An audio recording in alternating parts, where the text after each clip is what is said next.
Hey guys. Okay, so I want to open the game differently. Actually, when I like right now, because there was like a cutscene that showed, and I want to catch it on stream. So hopefully I can.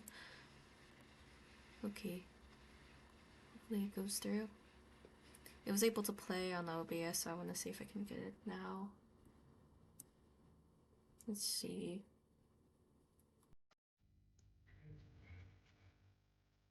Oh my god.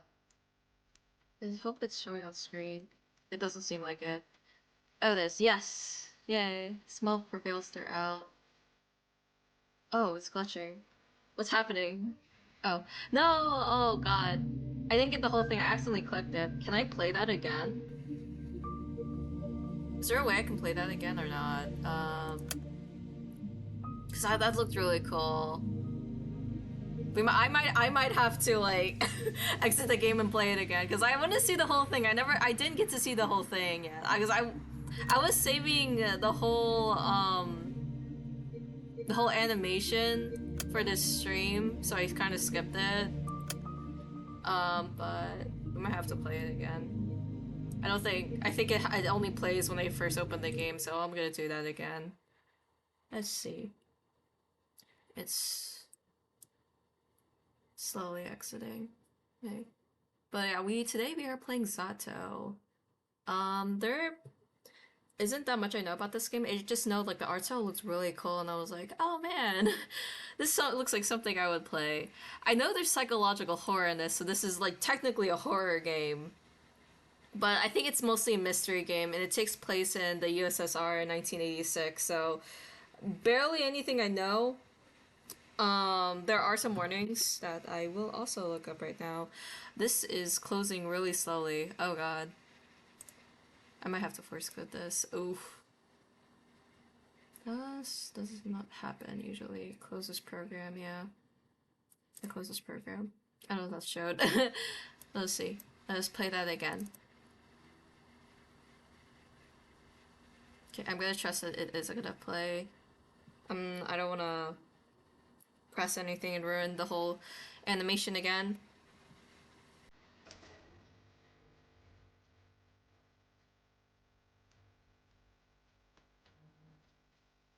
Let's play.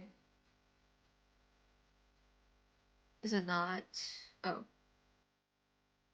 So Windows. I call out, but my words collapse against the wall. My body's too soft, my outline is too blurry. Of course I can't break through. I'm not one show.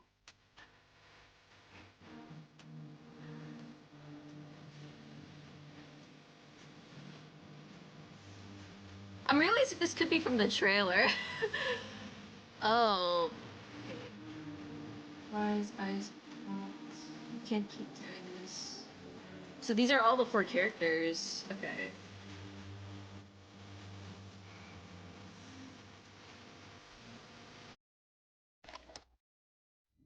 Yeah, okay. I like that. I like when they have that in the beginning, like the trailer in the beginning. Okay, I'm hoping, hopefully the stream isn't too loud. I think this is the same volume I put for Phoenix. Alright, so I'm gonna leave it the volume like that, but yeah. Let me get the warnings of this. I don't think, I have no idea if the game will show the warnings. Sometimes it's like a flip of a coin if they actually do or not, but I always like to say it in the beginning of the stream. By the way, this game, I think it's like 8 hours, and there isn't like your choices kind of actually don't really matter because there's only like one ending for this game, which um I don't know. I don't know. I mean, I'm not like it's not bad if there's no other choices. It's just like, I wonder what's gonna be like for that one ending then. Hopefully it's not won't be like a really sad. Well, maybe it could be a sad ending. It could be like a bad ending. So the disclaimer is this does contain strong language, loud noises, and flickering images. So if that is something you guys do not like, this game might not be for you. Especially like if that really does bother you.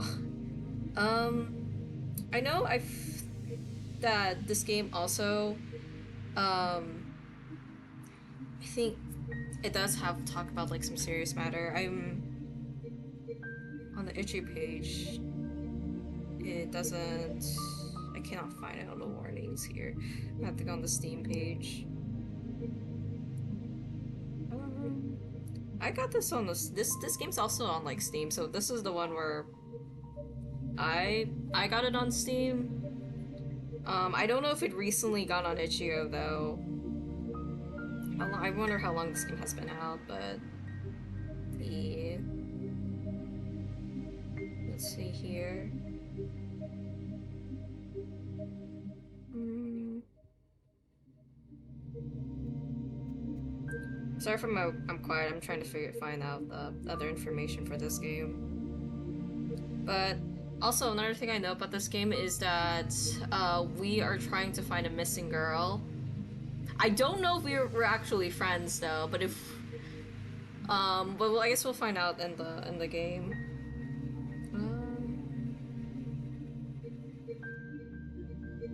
Let's see here. For this game. No.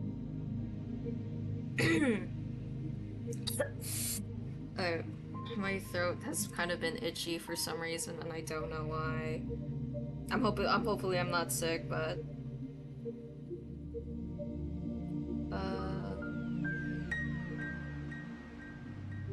cannot find it.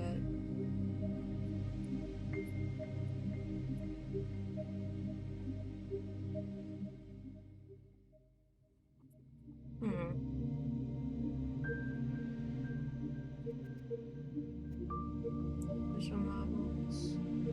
Okay, I'm really trying to find out where the warnings here. There are warnings. It's just I can't find them on this page either. Why is it hard to find that? Okay, maybe I have to look it up myself.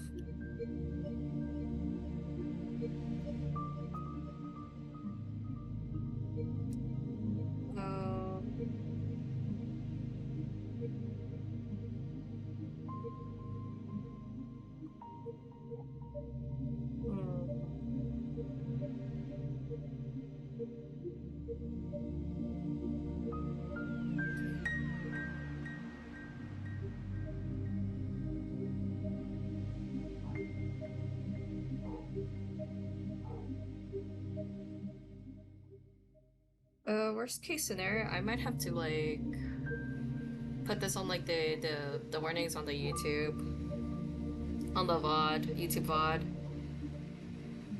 I cannot find.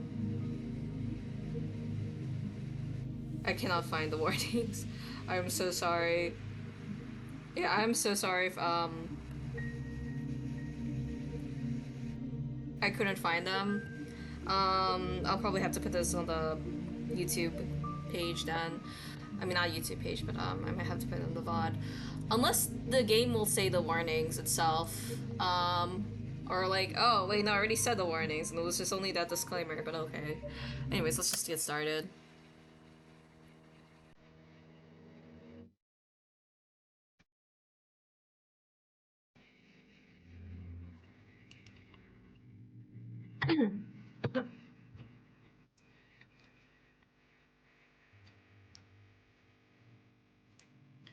Did you know that our sun is a very unusual star? To start with, it's a yellow dwarf.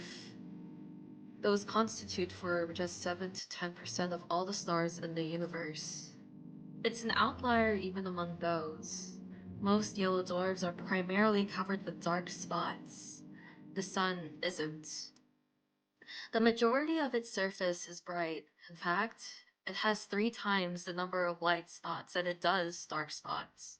Sure, its overall brightness index is nothing special. You could even call it underwhelming compared to other stars of its type.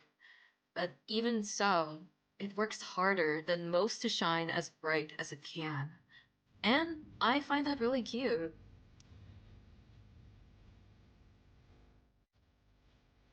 This music is beautiful. Like, what the heck? It's really good. I don't remember where I read about this. Must have been some newspaper from years ago. But that small piece of trivia still pops in my mind whenever I look up at that morning sky. It's not much of a view, to be honest. Not much of a sky, not much of a sun. I guess that's the kind of region it is. Some people say the sun is just lazing around in our parts with what the constants not know. But people that go around saying that, well, they clearly haven't read that newspaper. The more I thought about things like that and the more I learned, the more I realized how incredible everything is. I'm not just saying that to mean amazing. I mean improbable. You can't deny the world is full of great coincidences. It's the point where I've begun to ask myself how much of it we can attribute to pure chance. The universe was so kind as to give us both a star and a planet with the perfect conditions for sentient life. Just the slightest fluctuation in the composition of our atmosphere, the size of the globe, or the distance between Earth and the Sun, and none of the beauty surrounding us would exist. Some would call it a miracle. And of course, that's a lovely way to put it. But isn't that giving the world we're living in too little credit? But it's not that I subscribe to the anthropic principle or anything. I'm not so arrogant as to believe the universe exists just for our sake. Or rather, I'm not so sure it exists solely to be observed. When a baby is born, it's not preoccupied with how it is perceived. That conscious need emerges later as the child develops self-awareness. Until that point, its curiosity is aimed at its surroundings. So if anything, it's the opposite of what the anthropic principle entails. We're social creatures, so the need to be observed makes sense for our survival. But to say the universe itself shares that priority, it just doesn't make sense to me. Although, you can also think about it this way. A child is curious about the world because it perceives the world as external. But what if that child is the world? What if all that it could ever observe existed within itself? What can the all-encompassing universe be curious about? There's nothing but itself, so nothing but itself. There's nothing else to care about in the whole wide world. It is the world. Duh. Ah, wait. Now this makes perfect sense. If I put it like that, I guess the universe has no choice but to be self-centered. Even if this wasn't the case when I was born, what if the universe developed a desire to be perceived by others as it matured, the same way that a child would? And what do we do when we want others to perceive us a certain way? We try to mold ourselves accordingly. Ah, I think I get it now. The universe gradually felt the desire to be seen. It wanted to be admired, loved, and observed because there's nothing more a world can do but to observe itself. It's the best and only pastime there is, as far as the world is concerned. And if observation is good, more observation is even better. Of course, an endless universe can observe itself endlessly. You can say that its observation value equals infinity. The value may seem absolute, but it isn't really, not in mathematics. Infinity plus one exists. It's a value that the universe could never reach as a singular, albeit infinite observer. So it had to create new, finite observers to add to its infinity. It needed to create sentient life. Sentient life is the plus one.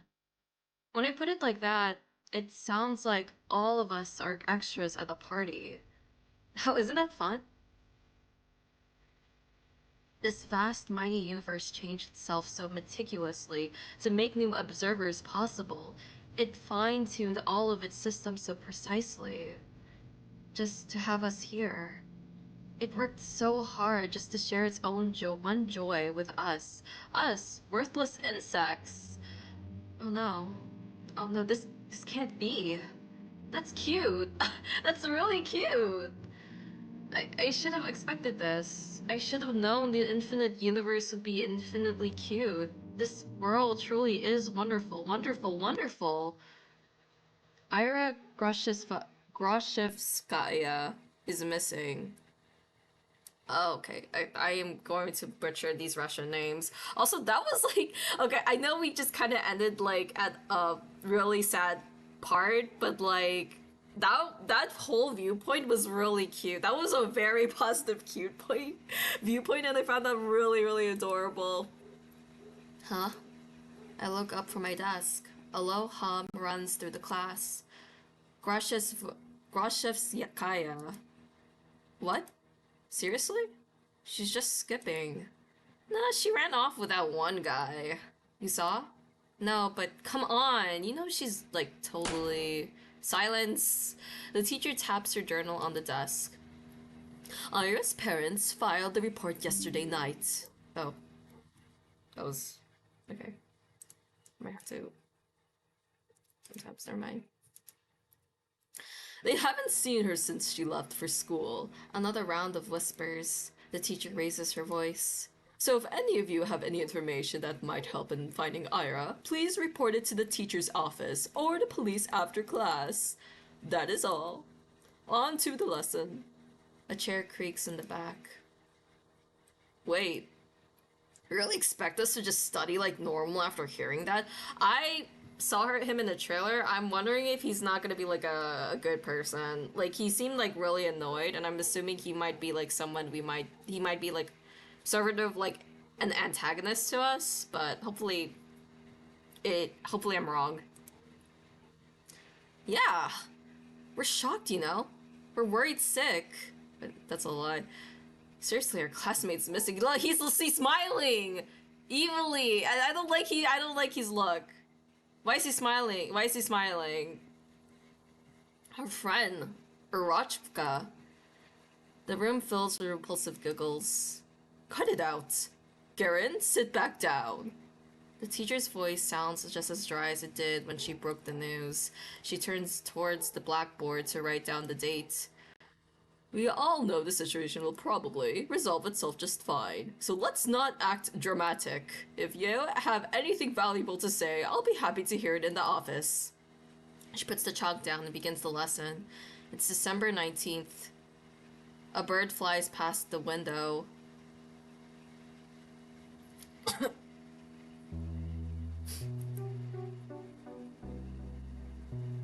This appearance, give me a break. Aren't you supposed to wait 3 days or something? That's a myth. You can file a missing report whenever, especially if it's a kid. Oh, yeah. Hey, let's report each other as missing and see who they find first. Ha, you're on! No, but seriously, what's with the sudden humbug? So she didn't come here. Big deal! I thought wandering off was her whole thing. Right? That's just Grasheskaya for ya. But her parents just want some attention. Like they need any more of that. I mean, I've heard of some weird cases. Yeah, never say never. Crazy is genetic. You think she's in some crack house now? No way. Do we even have any? I wish. At least there'd be something fun to do. Haha. Honestly. Hey. But she's, like, for sure with that guy, right? The guy. You don't know? A bunch of people have seen them together. It's some older dude. He's like 30 or something. Oh god. Ew! You serious? Yeah, it's so trashy. I slowly walk behind my classmates as we head to the next lesson. It's irritating. Their conversation is ticking me off. I'm not sure why. It's not as if they aren't making sense. It's not usual for Ira to wander off somewhere on her own. I'm not treating this news with any real gravity. Really, I'm no better than them. There is a trace of worry in my head, but it isn't directed towards Ira. Instead, when I first heard about her disappearance, the thought that flashed into my mind was rather ugly. Now nobody will come to save me. Us? Gross. What? What is that? What does that mean? But regardless of what people are saying, and regardless of what I personally think, that's still a missing person. Her poor parents must be so worried. Just picturing it makes me feel glum. I'm not surprised Ira would run off somewhere without telling anybody, but still. It's not like we've been ever friends. It would be stranger if I acted all torn up about it, right? She's just that kind of a person, always getting herself in trouble, always hanging out in places she's not supposed to be at. They're right, this wouldn't be the first time Ira left for God knows where, but is it really true? The stuff they said about that older man, I've never seen or heard anything like that, even though this whole time. I suppose it's plausible, knowing how some girls are.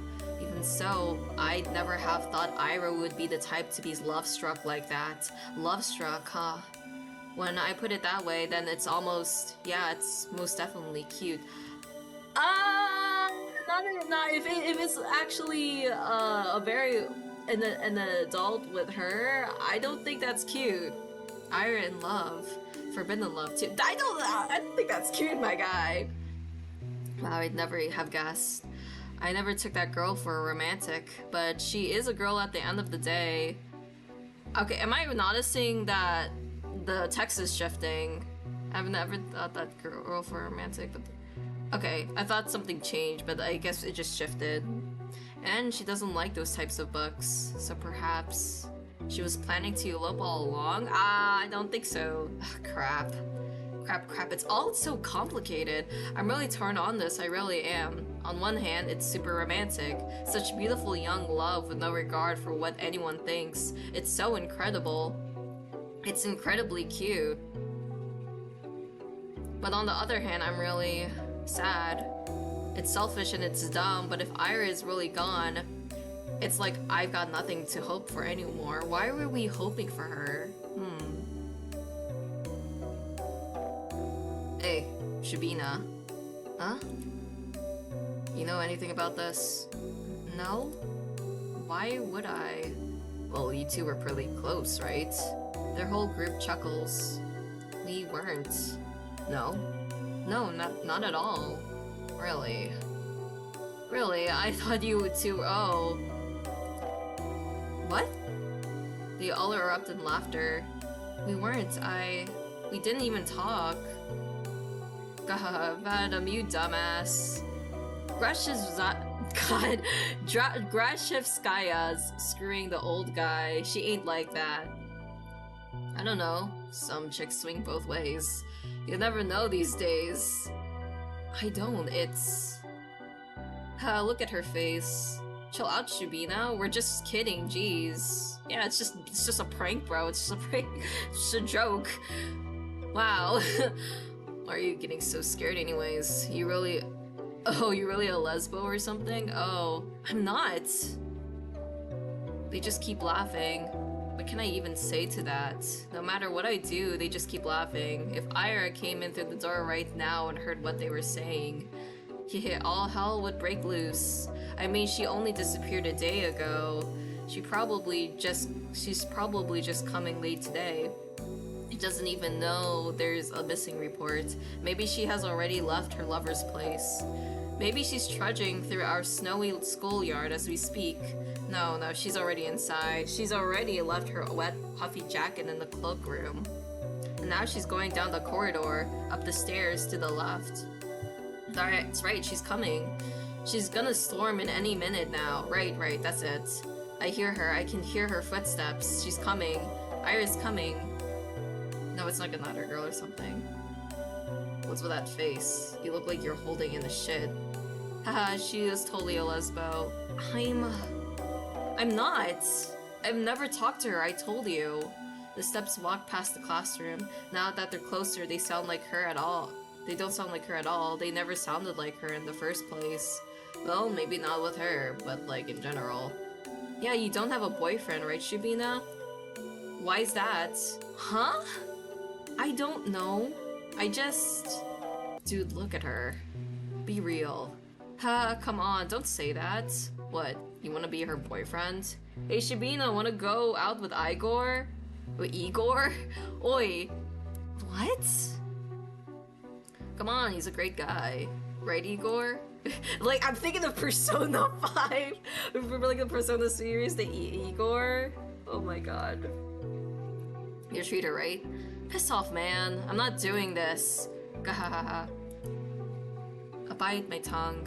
Tisk. There I go again. Bad habit. It's not like it works anyway, so why do I keep doing it? I plop down at my desk and start mindlessly flipping through the textbook. I need to stop indulging fantasies like that. It just makes me feel stupid every time. If Ira came in through that door and beat them up right then and there, would it really help my case? They'd probably keep saying those same things behind her back and to my face.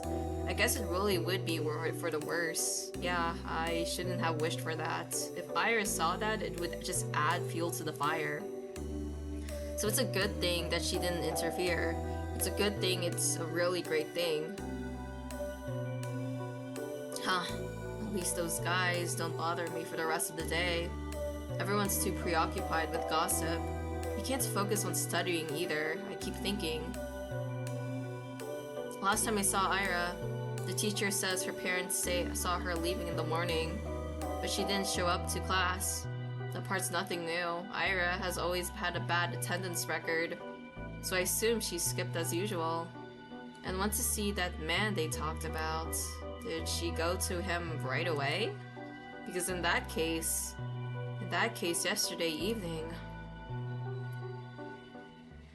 Go home, Asia.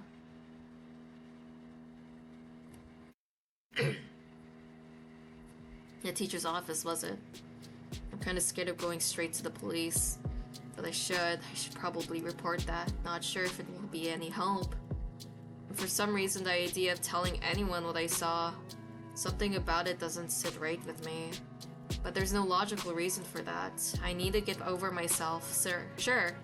She's probably fine. I know that. Freaking everyone knows that.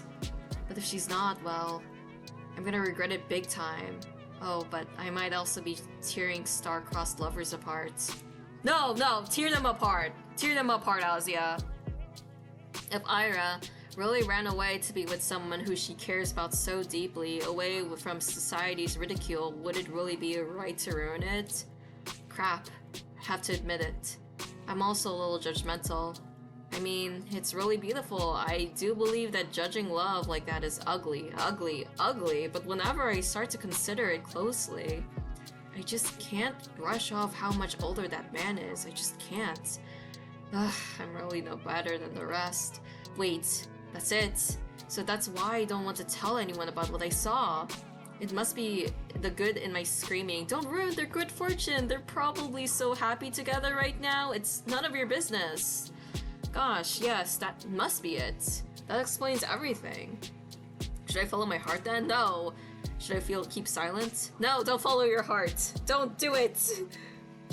It's not as if I had seen will make a difference. It was kind of inconsequential. There's no point in telling anyone about it at all. It's not the kind of information that points to any particular location or culprit. Not that there is one. So let's keep silent and everyone will be happy. I'll be happy, the good irrational me will be happy, and the cold reasonable me will be happy as well. Irrational?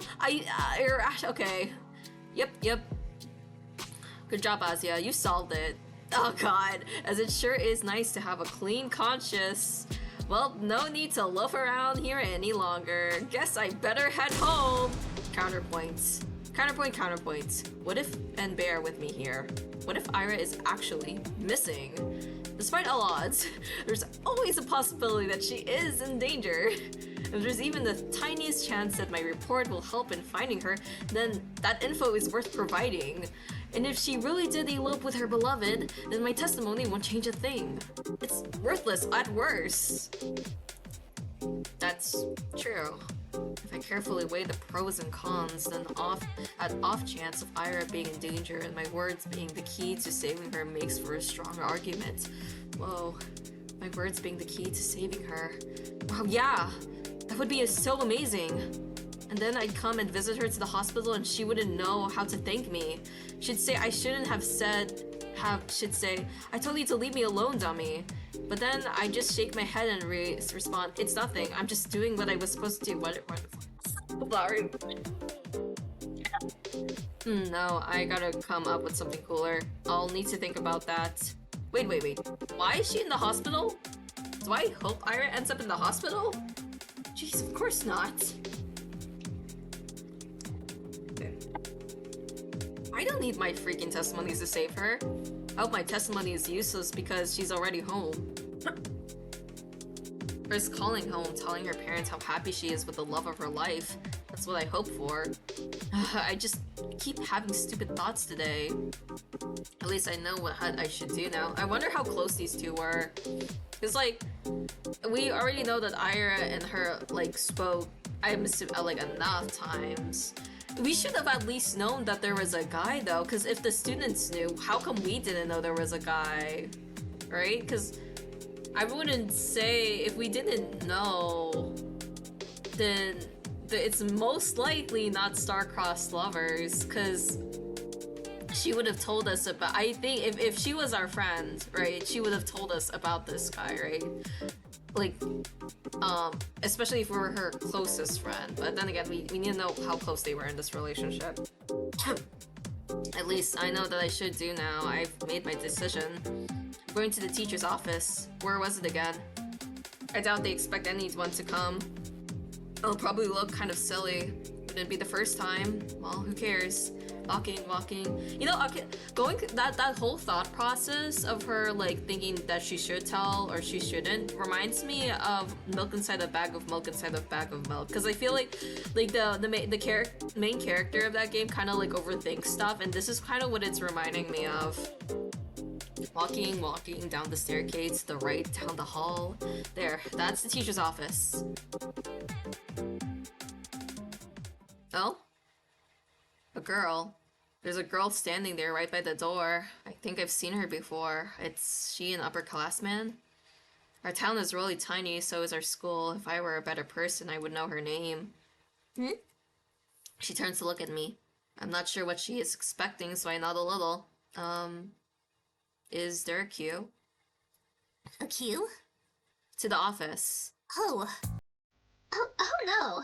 I'm just waiting for someone. Oh, okay. Hey, What? you're Asia, right? Yes.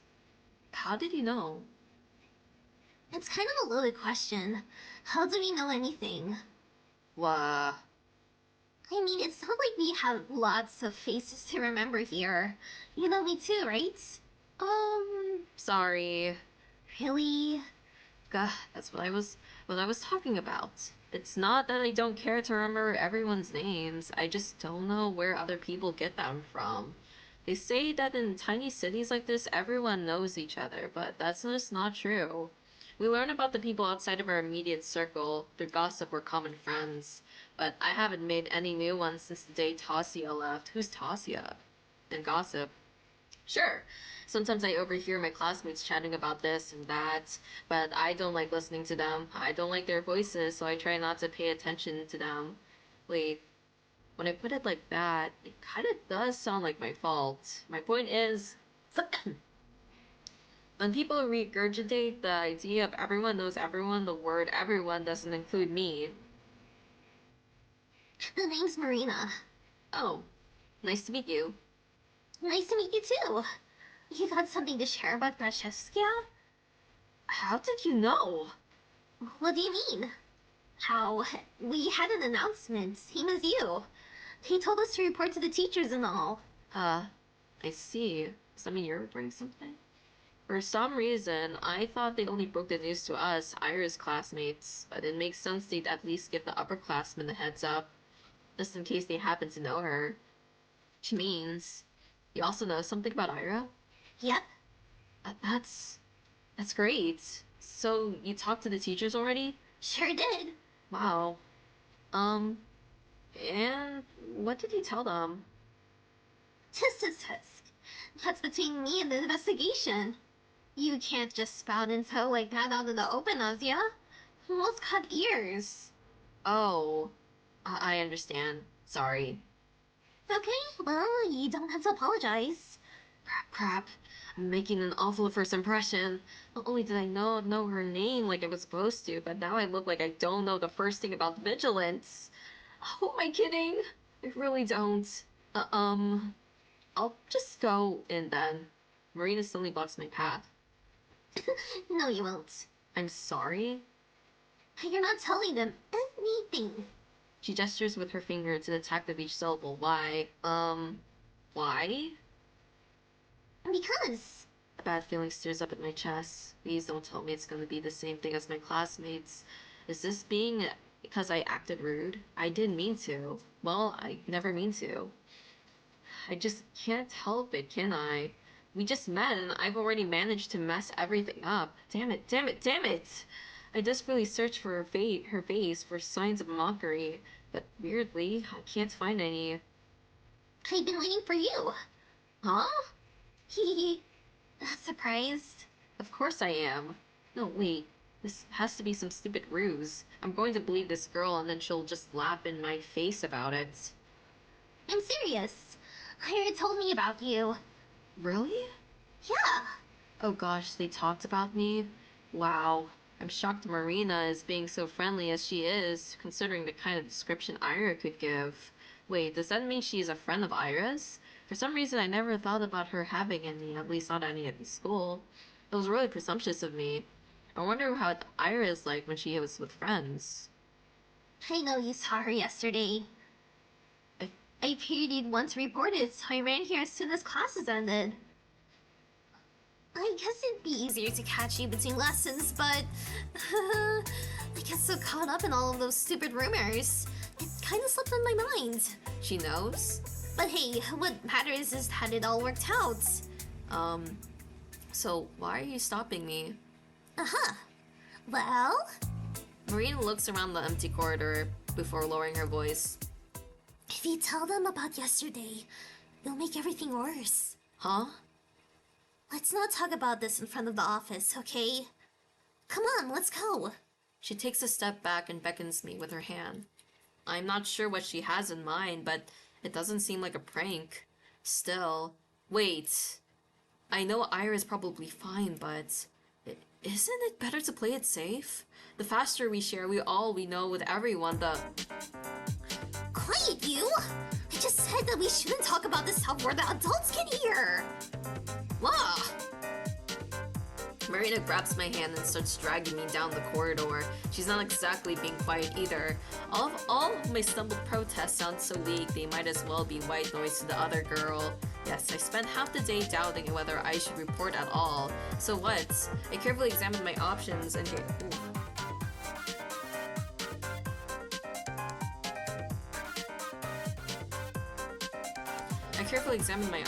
came to my own conclusion. I deserve to see it through, though I deserve to testify. But some part of me is relieved that the ultimate choice was made for me. I mean, that silly gut feeling I thought I overcame with reason has come out on top, so there was something to it in the end. So I was right, my heart was right. Sure, I can't actually know that since I'm yet to hear what Marina has to say. But this can't be pure chance, can it? And if it's not, what does it actually hinge on? Did Marina show up because the world needs to stop me for the sake of something more important? Or did Marina show up because I subconsciously wished for anything to stop me? Whatever it is, I guess I don't mind this after all. I think I'll stick to the grander narrative of Angle for the time being. The world bending itself to the will of some worthless gnat is a preposterous idea. But it wouldn't be the first time for me, would it? And the fact that the world, for any reason, has decided to guide me towards the right path. That's so endlessly sweet. Down the stairs to the lobby to the quote room. The protagonist is like... I don't know if I have to say like more positive, but I guess she sees like other actions, especially with the universe, as like their actions more positive than compared to hers. I feel like she's more self-conscious with her feelings, especially since she's like a teenager, but she sees her like actions and like thoughts as more negative. Well, if she saw someone else do something similar or something else, you probably would think that, oh, it's fine. That's the impression I'm getting from her, and I'm assuming she is the one who said that whole thing in the beginning, unless it was Ira. But like, from what I'm seeing from her perspective, it seems like she's the one who said the whole intro about the universe being really cute in the beginning. I don't resist anymore. Marina drags me along, and I can feel my doubt turning to excitement. This is definitely the right path. This girl knows what about Ira. I want to know more about Ira too. The whole wide world wants to know. I don't know, I find the main character kind of cute. I don't know what she says, like the whole world wants to know. The universe is leading me to the right path. I find her kind of cute though. Oh. Zato, I love the world and everything in it. Oh, so that's like the prologue. Episode 1, Ira.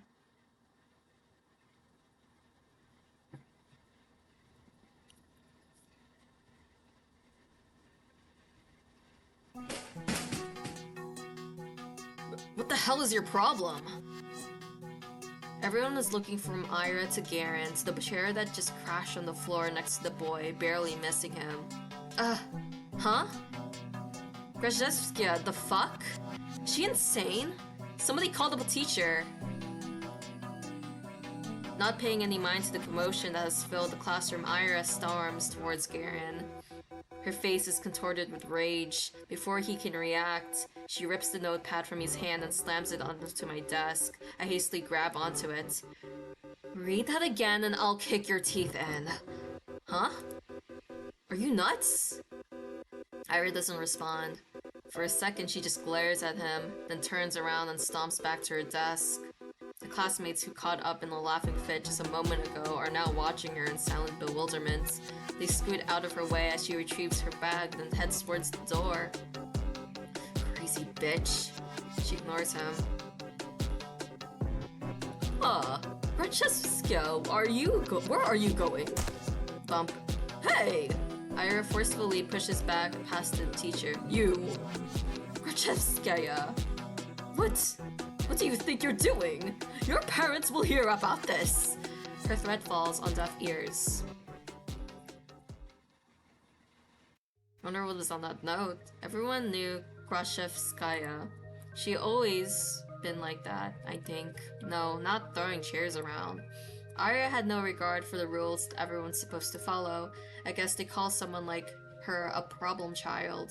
Her parents got a lot of flack for it. It's only normal in a town like ours, not just because of its small size, but because of its, let's say, exclusivity. Vorkuta 5 prides itself on its virtually non-existent crime rate. That's the natural consequence of nobody being allowed to enter or exit without a permit. You're lucky to be here, to have a salary higher than the national average, to have access to goods people in the neighboring towns can't even dream of. Few get afforded such a privilege. Last time I checked, our population hasn't even hit 6,000. So when someone like Ira appears on this tiny society's radar, she's not just seen as a delinquent. She's a puzzling stain on a community that's meant to be spotless, like a weed that's sprouted in a painstakingly maintained flower garden. Of course, it's not as if she had appeared out of thin air. It's all in the family, they say. The blame fails on the people responsible, that is, on Ira's parents, and questions begin to arise. Why is Grashevskaya's daughter behaving like this? Is there trouble at home? Do they believe this is acceptable? Do they not teach her discipline? Do they not understand how fortunate they are? They've been granted so much, yet they can't do the bare minimum in raising their own child. Do they really want to be here? Do we want them to be here? I've heard a lot of talks like that. I've heard more after Ira threw the chair at Garen. I didn't get why. Everyone was just having fun, and it was my fault for bringing the notebook anyway. I was hoping to read a little in the library once school was done, but my bag slipped and all of the contents scattered on the floor. Of course they would get curious about it. Of course they'd want to read the silly things I wrote. It's not a big deal. It's not like I've ever taken poetry or drawing very seriously. Those are just fun distractions, nothing more. People laugh. Well, what's the matter to me? I couldn't wrap my head around it. I couldn't, but I still want to thank Ira somehow. Oh, she defended you. So that's why we felt like there's no one who can save me anymore, because Ira was like the only one who defended us. She rarely shows up to school, and even when she does, she can just leave at a random. I couldn't get a hold of her for a long time because of that. Well, that... And also, I was really scared. Ira has never as much as looked at me. Even when she lashed out at Garen, it was like I weren't even there. But 2 weeks after the incident, it finally happened. We crossed paths. I went to the bathroom during some lesson. I think it was math. I came in through the door. And there she was, blowing white smoke through the half-open window. I didn't know why she was at school. Oh, hi. Ira shot me a disinterested look. Hi. I awkwardly scuttled past her to one of the stalls. After closing the door, I realized I was so nervous I couldn't do any of my business, so I just sat there thinking about how I should approach her. It's not like I had some long conversation or formalities in mind. I just wanted to say thanks. In theory, it should have been easy. But wouldn't that make me look like a weirdo too? Not really, assuming that she did all of that for me. That would just make me look self-centered. No, it wouldn't. I had no idea how much time had passed while I was in that stall.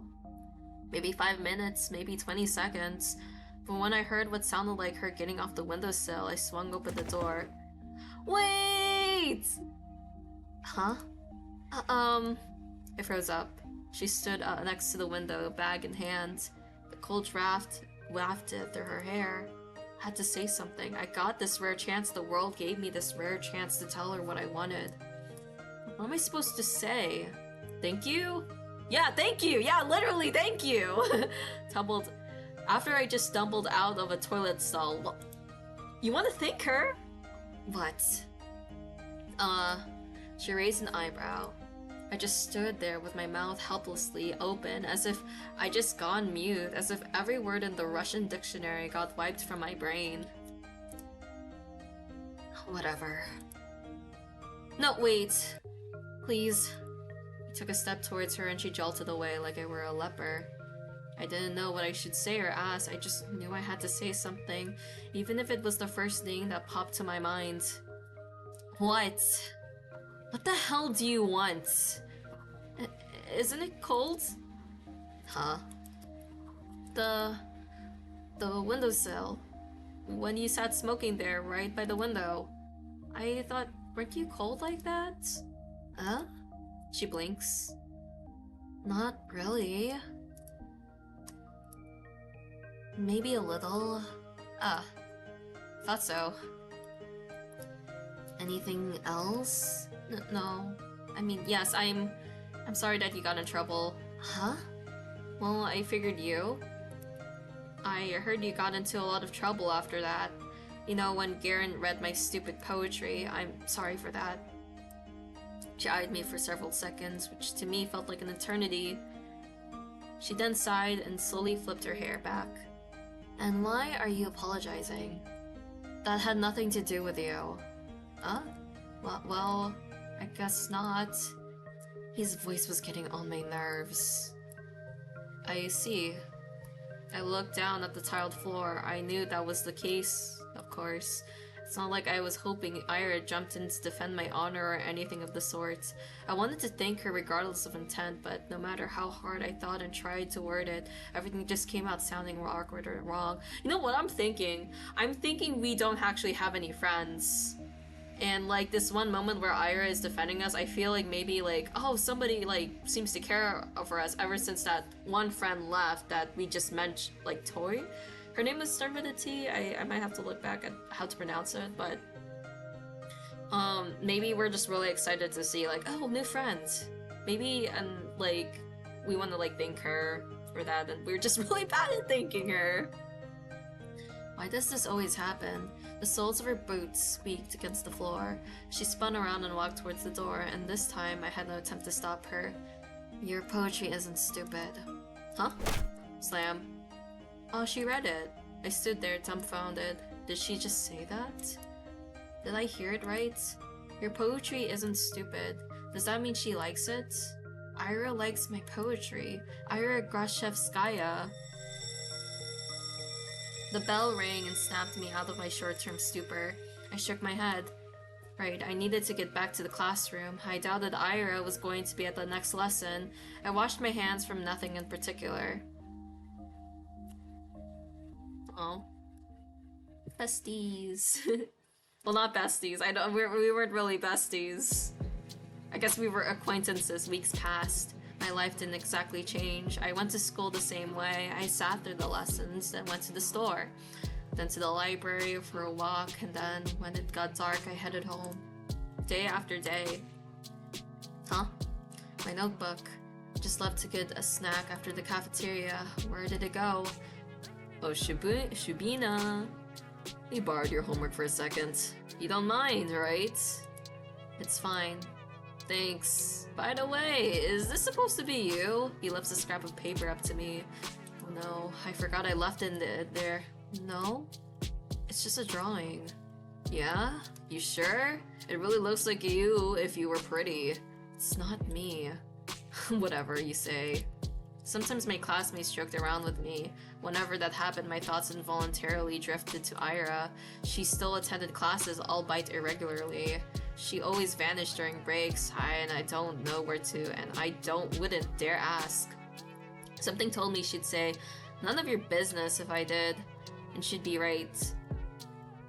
Even so, I kept imagining those scenarios in my head. Not just when I was being laughed at. I started doing it when I was walking home from school or to the store, or just wandering the streets, killing time.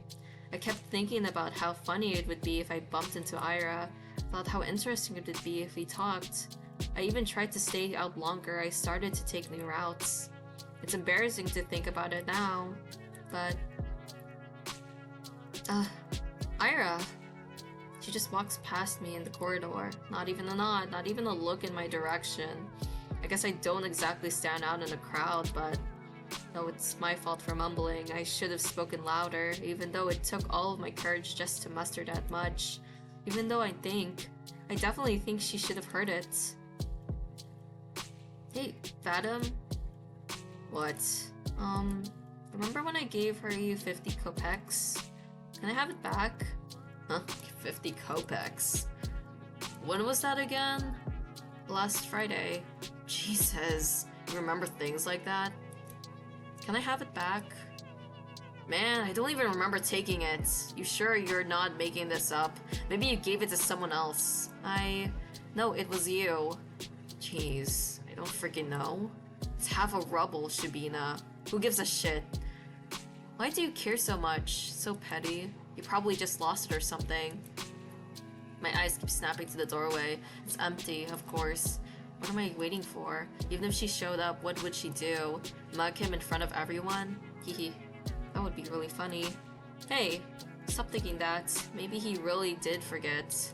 No, he just does not care. Who knows? I really shouldn't be upset. It's not that much. You could go grocery shopping with that, but it's not the end of the world. I'm not exactly starving. Lately, I've been eating too much junk anyways. Yeah, maybe if I eat less of this stuff, my skin will clear up. That'd be nice. Azia, you don't use makeup at all, right? No, I don't. I'm not allowed to, though. What are you saying? They allowed it last year. Really? Nobody's gonna send you home for it, haha. Oh, that's good, I guess. These girls rarely talk to me. They're usually pretty nice, though. At least when they're not joking along with the guys. I think one of them likes Vadim. She laughs a lot whenever he says anything to me. I suppose we have very different senses of humor. But you never tried it before, right? Makeup? No, never. I feel like this is gonna go towards a bullying scenario. I'm a little bit worried.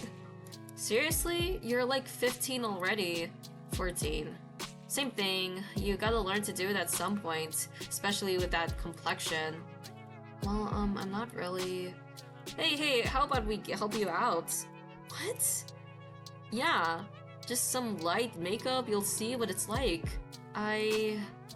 I don't know. Come on, it's gonna be fun. Yeah, you're gonna love it.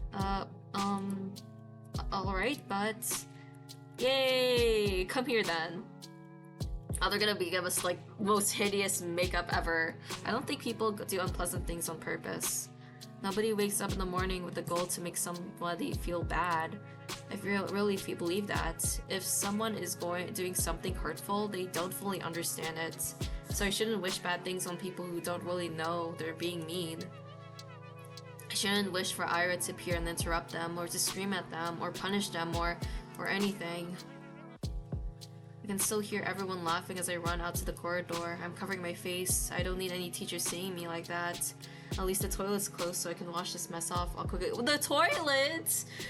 Oh, wait, but I should stop falling for these pranks. But are you saying like the restroom? But like, are you gonna use the actual toilet to wash it? Like, girl.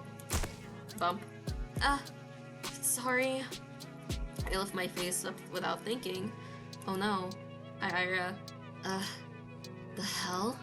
Ira jerks away from me. I can't blame her. I must look like an insane person. Yeah, I look awful. God, I can't handle her looking at me like that. I'm sorry. Huh? I ran past her. Run. I just need to get to the restroom. I just need to wash it off. After about a month, reality had dawned on me. I kept telling myself that Ira's actions had nothing to do with me. She told me that much, and in no uncertain terms. She said that, and I kept repeating it again and again and again and again, but I didn't believe it. On some level, I still held on to the faint hope that Ira pitied me, that she cared about me for God knows what reason. No, really, what was the reason? Her lashing out at the classmate she found annoying? One who just so happened to make fun of me? Her not joining in? Her telling me she liked my writings? She didn't even say that much. She said they weren't stupid. Oi. 3 coins click against my desk. 20, 20, 10. So he remembered. There. These were unforgettable nights. Everyone around erupts and snickers. Hey, you're a cheap deal. You free later? Nah, very funny. Oh, please, Shubina, get a sense of humor. Her face is dragging down the class morale. Haha, that's right. You're doing us all a disservice. Think of your classmate for once. You know what would be really bad? If this guy actually did have a crush on Azia, and he's actually, like, the way he's showing his crush is by bullying her. Because I know there are, like, scenarios like that in fiction, and I'm wondering if this is one of the cases. Like, especially with, like, those girls who, put on makeup on us to just make fun of us. What if they're, like, jealous? Like, one of the girls who gave us makeup liked Vadam, right? So what if she was just really jealous and wanted to ruin her face? I let myself believe something would change. I thought about it as if I deserved it. As if I didn't have it good enough before. As if my life had any real problems. I was just being greedy, plain and simple. Getting my hopes up over some silly coincidence. It's all so stupid. I can't help but laugh. Ahaha. But that's okay. I know better now.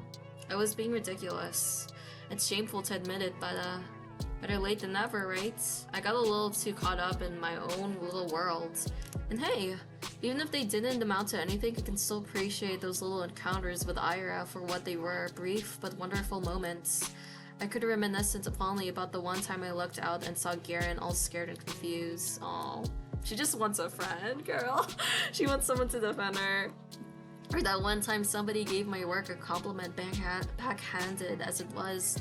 I could do that because everyone does that. Everyone has those little things that they look back on with a smile. It's beautiful in its own way, is it not? Our whole lives are a series of episodes, both good and bad. Gosh, this protagonist, she's like so... She's trying to like be positive. It makes me a little sad for her. Like...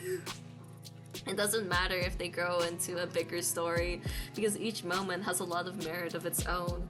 It's something I should learn to be content with. God, I kind of want to give her a hug. God, it's something I've been perfectly content with until now, until I decided What I had wasn't enough. Speaking objectively, what is there to complain about? No, seriously, I live in the prettiest part of the vast country. I have a comfortable roof over my head and even my own room. I have 2 living parents. I have wonderful hobbies to enjoy, paper to write on, books to read, TV to watch. I buy myself treats almost every day after I'm done with school. I have good grades and teachers tell me I had good potential. My classmates also recognize how studious I am. I help them with their studies when they ask me to. Dude, you're getting bullied. They steal your stuff to, like, get homework from you. That's right. I've got classmates that I can always talk to, like bullies. Guys I can laugh along with, even if their jokes don't always land, even if my sense of humor isn't that best. Girl, she's coping. All of this, I have all of this. Right here, right now. Everything that a girl my age could ever ask for. So why did I ask if that weren't enough? You idiots. What? Why the hell do you always go along with some bullshit? I'm so... Ira looks like she's going to slap me, but instead swings her butt against a snow hill. She then turns to me and starts roughly swiping clumps of snow stuck to my coat. My whole body feels slightly numb. When they start to speak, my voice comes out weaker than expected. Ira, how did you know I was here? Doesn't matter. I heard that asshole Karen giggling about it.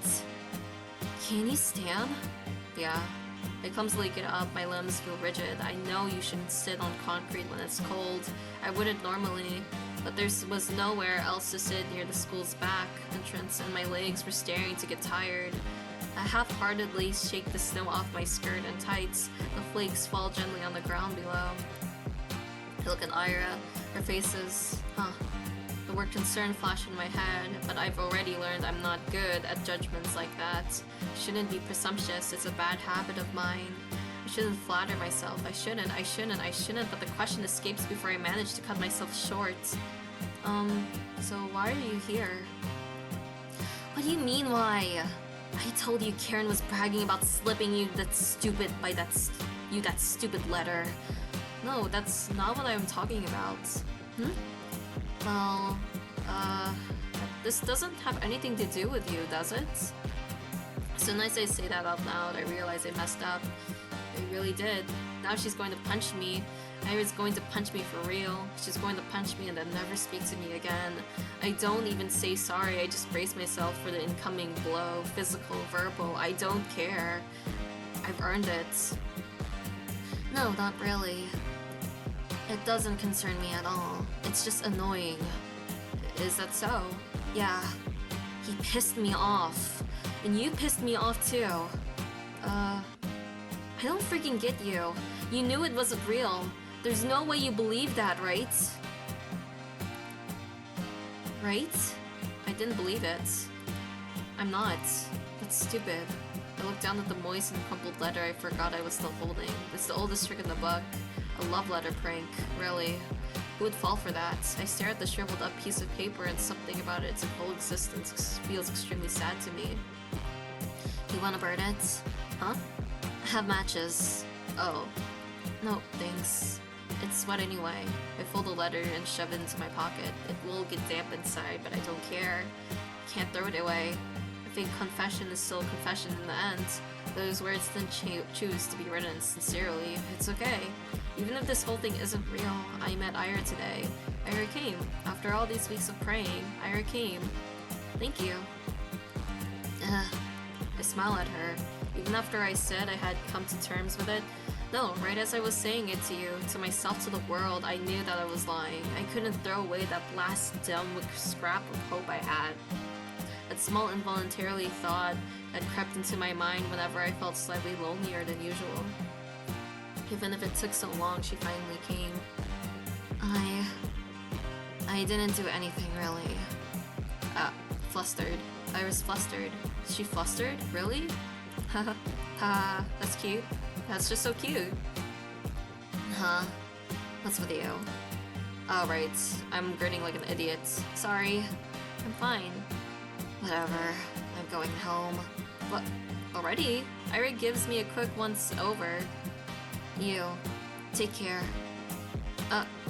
Yeah, okay. Bye-bye. We wave at each other and I watch her disappear behind the corner. I hesitate. Maybe I shouldn't. It feels like there's still so much I want to say to her. I don't know what or why, but I just know it's a lot. I turn and walk a couple steps in my direction of my home. No, changed my mind. I run back. Crap, my legs are still so stiff. I turn the same corner Ira passed not even a minute ago, and she's already gone. I sigh. The snow here isn't deep enough to leave clear footprints. Not that I'd be desperate enough to follow. Who are these two people in the there's two shadows near that tree? Why does she always leave in such a rush?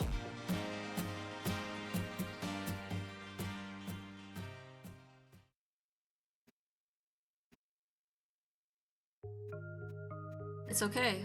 My life didn't exactly change. I went to school the same way. I sat through the lessons and went to the store, then to the library or for a walk, and then when it got dark, I headed home, day after day. Sometimes my classmates joked around with me. Whenever this happened, my thoughts involuntarily drifted to Ira. She still attended classes, albeit irregularly. She always vanished during breaks. I don't know where to, and I wouldn't dare ask. Something told me she'd say, "None of your business," if I did. And she'd be right. Even so, I kept imagining those scenarios in my head. Not just when I was being laughed at. I did it when I was walking home from school or to the store, just wandering the streets, killing time. I kept thinking about how funny it would be if I bumped into Ira. I thought how interesting it would be if we talked. I even tried to stay out longer. I started to take new routes. And as naive as it was to behave that way, I kept doing it. Again and again, walking and walking, praying and praying. Tisk. And do you assholes ever shut up? Huh? This bitch. Nobody saw Ira enter the class. Everyone was too busy whistling and laughing. And she caught me in a really dumb pose. Well, that's on me. I wouldn't have chosen Dare if I knew she'd see me like that. Though choosing truth when playing with these guys, I'm not sure that's worse. Oh well. I'm saying all this, but I got what was coming to me. I chose to embarrass myself when I did so. I kept begging, wishing so hard as I could for Ira to appear, and so she did. And now, despite the overwhelming shame, I feel so happy that I might explode. Ira walks to her desk, barely paying me a passing glance. All the boys skirt out of her way, only Garen doesn't. Move. Nah. What's the rush? Come on, play with us, too. Huh? Dude, are you serious? Come on. Have some fun for a change. Look, Shabina's having fun. Right, Shabina? Please don't look. Yeah. See? Ira doesn't flinch. Out of my way. Or what, you gonna throw a chair at me? To everyone's surprise, Ira calmly puts her bag on the nearest desk. She sits digging through it without saying a word. Garen lets out an awkward chuckle. What, got a grenade in there or something? She looks at him. What are, swish? What? Garen jumps back, bumping into another student. What the fuck? Everyone shifts away. What was that? Huh? What the hell? You... Something silvery shines in Ira's hand. It's a bow compass. Is that? Are you serious? She doesn't say anything. The room fills with low murmurs that quickly turns into jeers. Psycho, nutcase, crazy bitch. Ira lowers the compass and makes her way to her desk, looking unbothered. It's just like the last time. Ira saves me without acknowledging my existence. Maybe some onlookers, no, most people will think she didn't plan on helping me at all. And that's what I'm inclined to think as well. Yet, my unreasonable heart is still elated. And I'm getting some really silly thoughts. The 2 times when Ira lashed out at Garen were the 2 times she saw him laughing at my expense. That can't be a coincidence, right? Of course it can. It was only 2 times. 2 times and weeks apart. You'd be an idiot to think otherwise. Yes, I guess you're right. It's the only logical train of thought. I should agree. I would agree. If only... I didn't do anything, really. If only Ira didn't show up that day. It's been 2 weeks since then. I haven't stopped replaying the moment in my mind, over and over and over and over and over. I didn't get sad about Ira ignoring me at school or anywhere anymore, because in that moment, I got all that justification I could ask for. It was everything that I could have hoped for. But I'm still a very greedy person. It's still not good enough. I still keep looking for her when I'm out. It's almost ridiculous how hard it can be to catch a person in a town this small.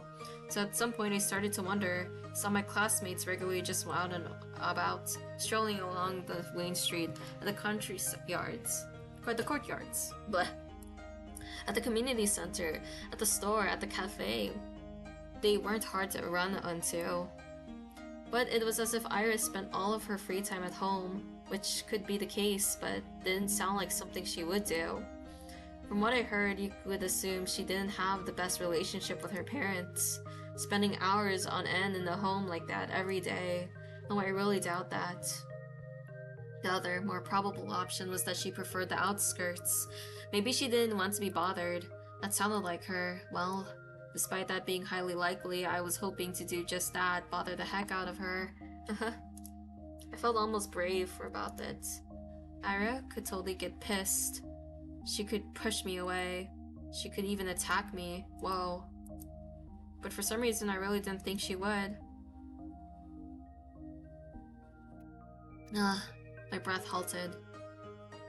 Oh, hey. Hi! The vents near the research institute expel hot air. Nobody really goes here aside from the staff coming out for a smoke. I never ran into any, but the ground here is littered with cigarette butts, so that's a safe bet in my book. Why is Ira here of all places? Again?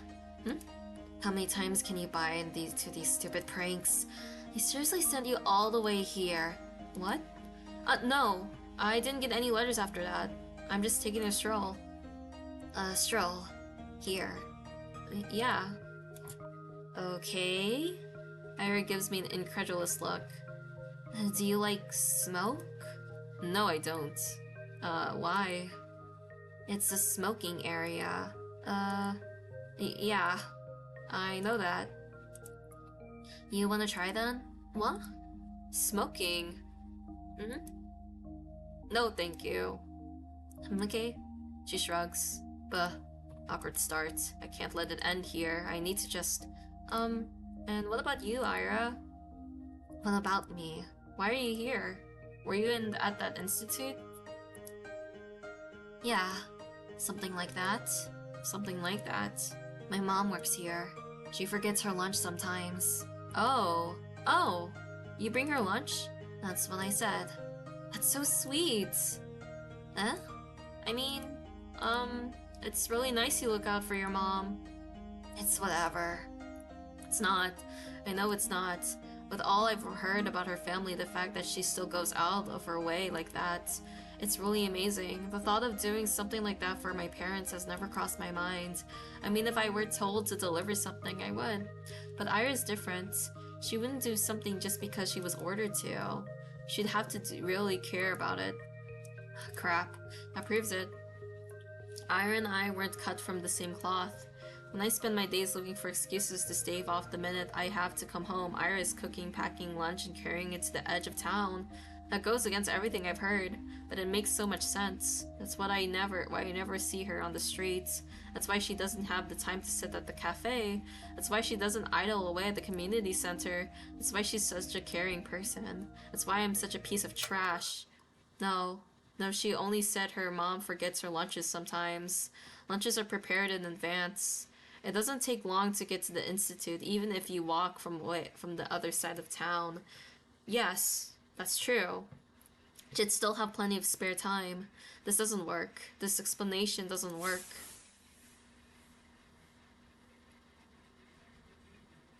What is happening? Ira walks back into the building.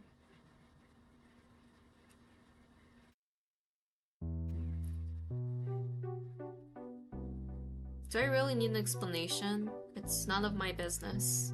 I'm not so delusional as to believe we're close enough to share something like that. That'd be nice, but it's not how things work. Things work like this. When Ira's in the room, Garen doesn't talk to me as much. When she isn't, I wish she would be. Your friend's not here today. Who? Who do you think? Oh, She's not really my friend. You're Pitbull then. Pitbull? Hahaha. Hey, that's spot on. You can't make harmless joke around that chick without her throwing a conniption fit. It's annoying as shit. They think we're friends. Well, not really. But looks like they've picked up on it. On Ira reacting like that to me being such a laughingstock.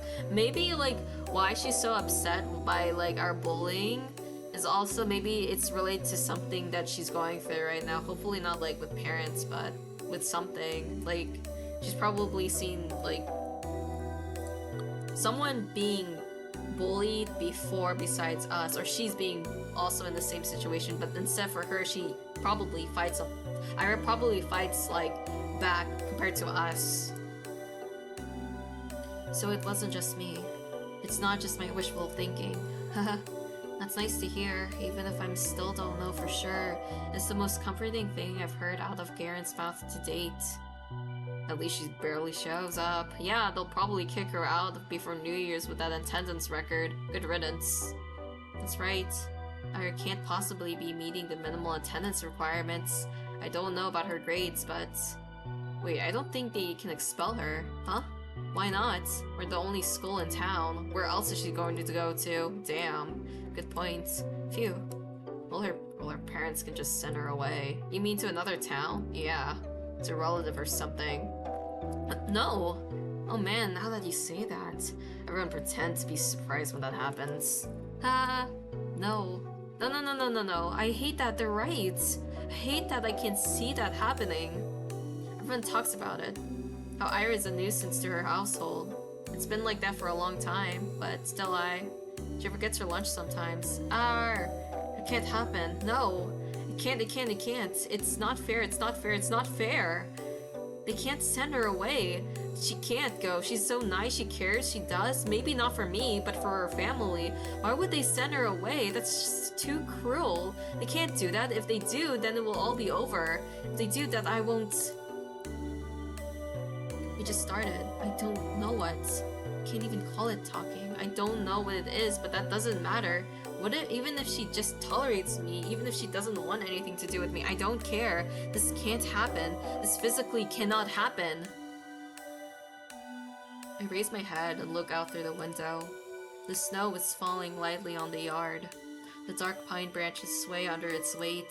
The long gray clouds glide placidly across the tundra, far past the fences, past the mountain ridge, so far away that I can picture it. So far away that my mind circles twice around the earth and comes back to the spot I'm sitting in.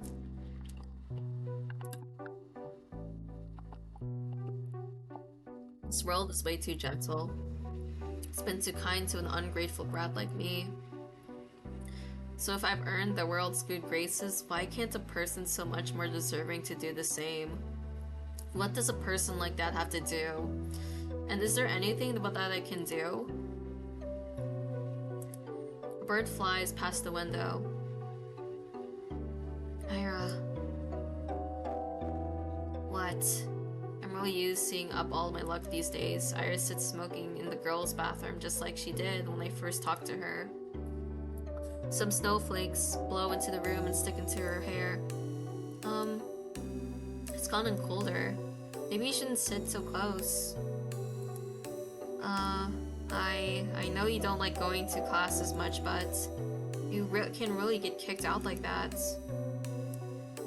Is that why you came here? To tell me that? I know that. I'm not stupid.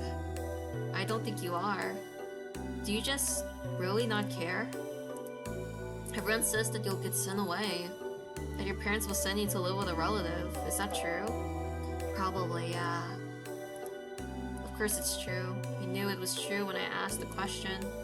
Maybe if you just cleaned up, if you stopped skipping now, then maybe you won't have to go. And if you're having a hard time with studies, I can help. We can go to the library or something, and then there's 1 month left. It's not gonna work. I get it. My voice is shaking. It's better if I keep staring at my shoes. It's okay. It's about what I expected. Of course, I knew it's pointless to cram at this point. It was just an excuse. A selfish ploy to get some scraps of Ira's time before she goes. I wonder, did I do the same when Tasia moved away?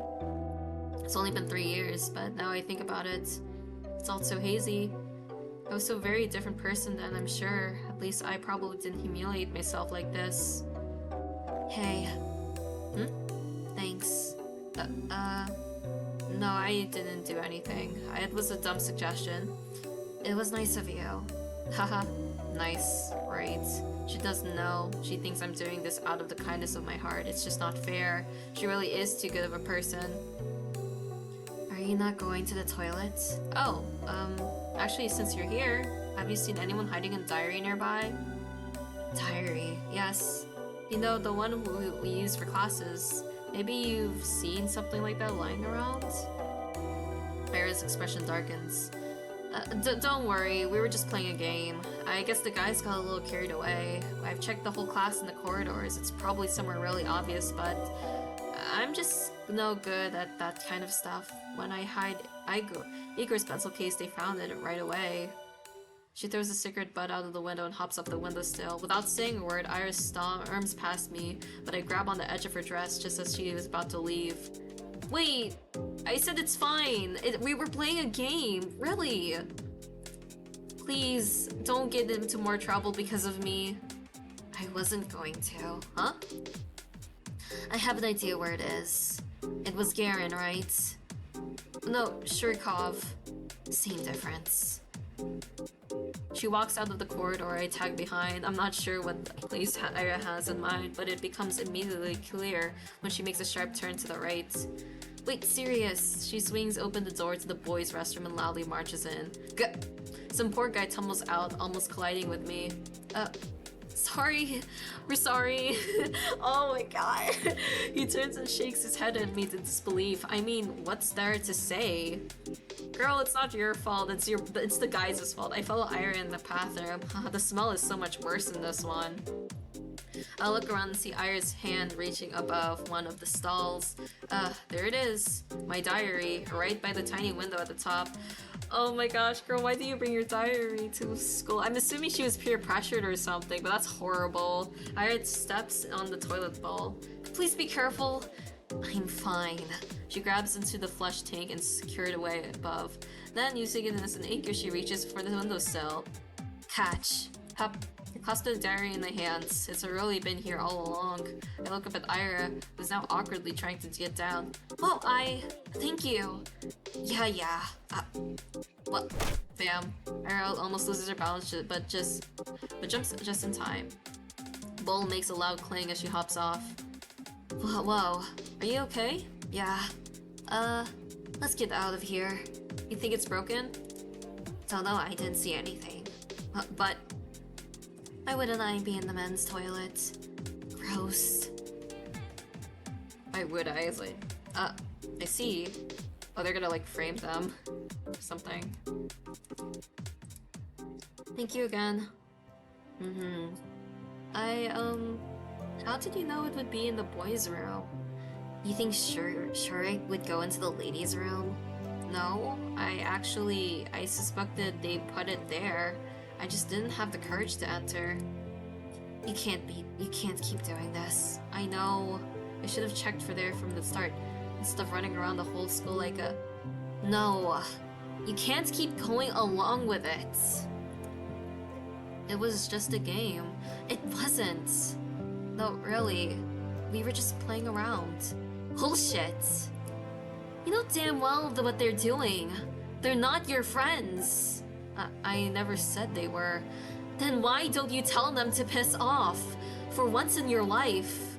I can't. You like being a victim that much? It won't get any better if you keep doing this.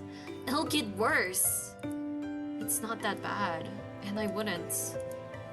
I can't. I can't just say something like that to them. I'm sorry. Why the hell not? Well, it wouldn't be right, and for the love of...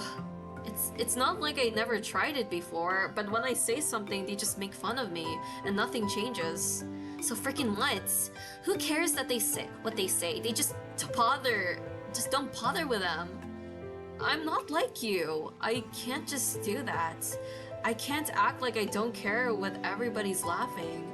I can't look people in the eye like that. And when I go along with it, at least they talk to me, and I know you're okay on your own, but I... So what's your plan? Huh? That's it? You're going to spend the next 3 years like that? Seriously. She exhales sharply. She doesn't even look annoyed anymore, I get that. I'm almost disappointed in myself. Azia. Yes? You know I'm leaving soon. That's right. I understand what she's going at. The unspoken rule Garen and his friends have been sticking to, holding themselves back when Ira's around. The real cowardly reason I'm so terrified of her going away. I don't know what to do. Why can't I stop? The hand she's been dealt in is much worse than mine, but here I am, whining and clinging to her like a leech. I should be the one helping. I should be the one telling Ira to get her act together, and yet... I can't think of a single thing to give her. Write me a poem. Huh? A poem? Why? What kind of question is that? 'Cause I like him. Oh, really? You like them? You like my poems? Why else would I ask? Thank you very much. I mean... yeah, of course. I'll write one. Do you want it to be about something, or maybe it's a specific need, Mitra? I don't care. Anything. Alright, I'll think of something then. I'll try. Yeah. You do that. Ira checks her wristwatch. I gotta go. See you around, I guess. Alrighty? Yeah, alright. See you around. She waves her hand and leaves. I watch her walking down the empty corridor, empty. I've really stayed in school for way too long. The shadows stretch along the hallway, tall and dark. My heart is pounding. I should get going too. Aw, this was cute.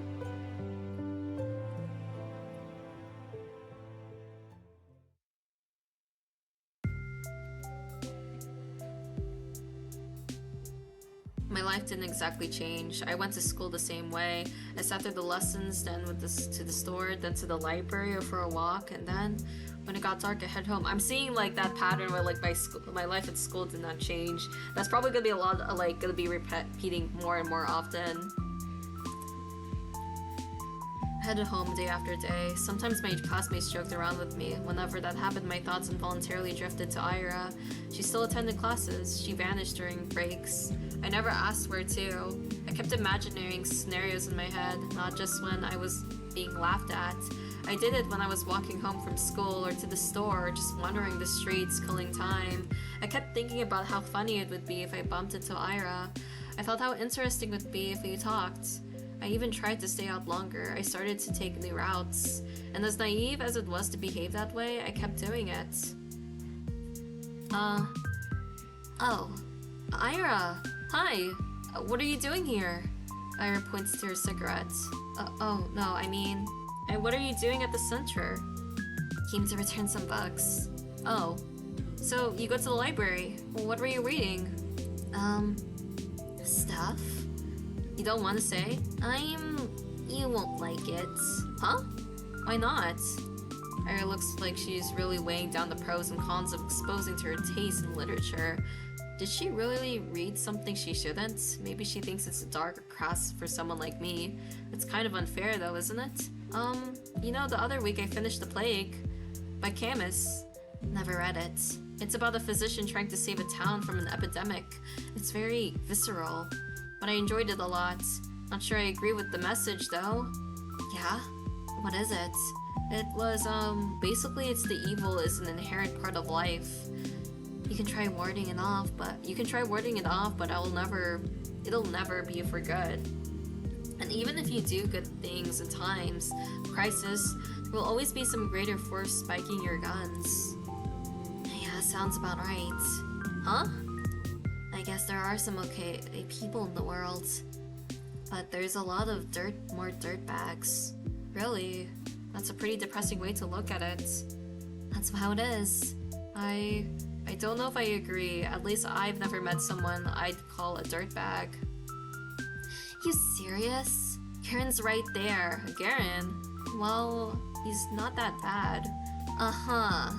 Really, I don't think he's mean, is it? I'm sure everyone is trying the best they can. Most people wouldn't want to cause anyone pain, right?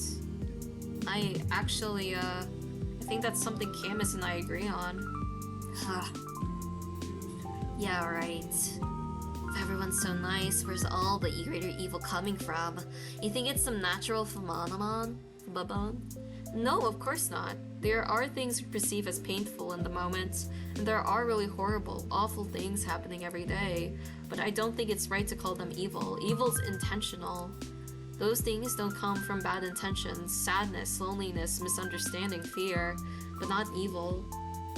There was this famous judge, Dionysius something, from ancient Greece, I think. Anyway, he said evil is not a being, for if it were, it wouldn't be totally evil. Evil is no place among being. Okay. So Hitler's not evil. What? That's rather extreme example. I like how the way it popped, the text popped up. It was not like fluid as it used to be. It was just kind of like, bam, bam. But it's not like he was born that way, was he? I mean, it wasn't his natural quality, I don't think. So, the point still stands. He grew up and became evil as hell. Evil exists, it's freaking everywhere. Just cause there's a reason for it doesn't make it better. Of course not. I just don't like it when it's described as something. Omnipresent. Omni what? It's like, doesn't matter. Doesn't matter. What I'm trying to say is, we weren't born with some big evil force inside us. I doubt the universe is any different. What?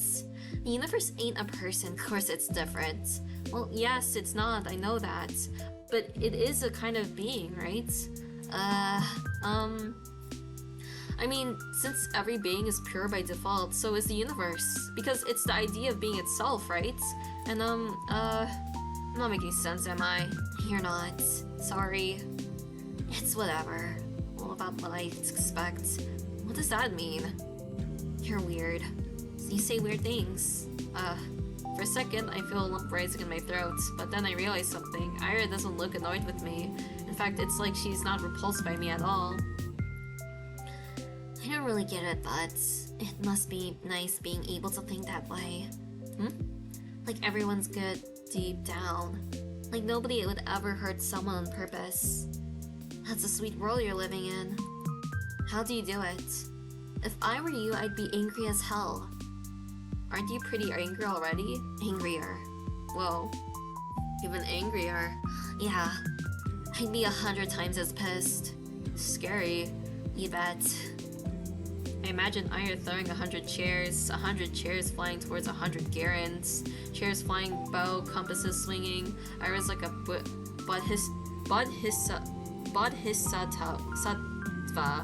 bodhisattva. Dozens of hands, half are for holding furniture, half are for stationery. A halo of chairs and compasses, a halo drawn with a compass. Every new compass draws another halo. 100 times more compasses, 100 times more halos. Ira, surrounded by 100 halos. We talked for a little while longer. Just idle chatter while she finishes her smoke. I tell her about some of the books I've recently read, my impressions, my interpretations. I'm not exactly used to sharing those, so my thoughts come out sounding dumb and crumbled. She keeps listening though. Every time I saw something, I search Ira's face for signs of boredom. Maybe I'm just not looking hard enough, but I can't find anything of the sort. Oh geez, I feel so happy I might die. I gotta go. She puts out a cigarette butt. Oh, really? Yeah, plans. I understand. But hey, some of those novels sounded kinda interesting. I'll check them out if I don't forget. Really? Please let me know if you do. And, sorry for that stupid philosophy talk. Can you shut up with that freaking apologies? I just said thanks. Stop. Ira gives me a look so threatening I cut myself off. Right. I hope you enjoy them. She nods in approval. Phew. Oh, and the books I read. They were, yes? Angelic. By Anne Cullen. And Angelic? The romance series? Oh, girl, you said she didn't read romance. What? She said you did. I thought you said she didn't read the romance earlier. Yeah, it's historical. It's not just lovey-dovey stuff, you know. I know my mom really liked them. They seem wonderful. I never got to reading them, and I didn't really expect you to be into. They're fine. It's not like I'm a huge fan or anything. Oh my gosh, Tsundere, you're not? It's just that if you want to read something historical or whatever, they're alright. Okay. I'll remember that. Oh, I want to look this up right now. What Angelic by Angelic? And yeah, I want to look at this book up by Anne Golan. What is this about? So we'll see a romance series.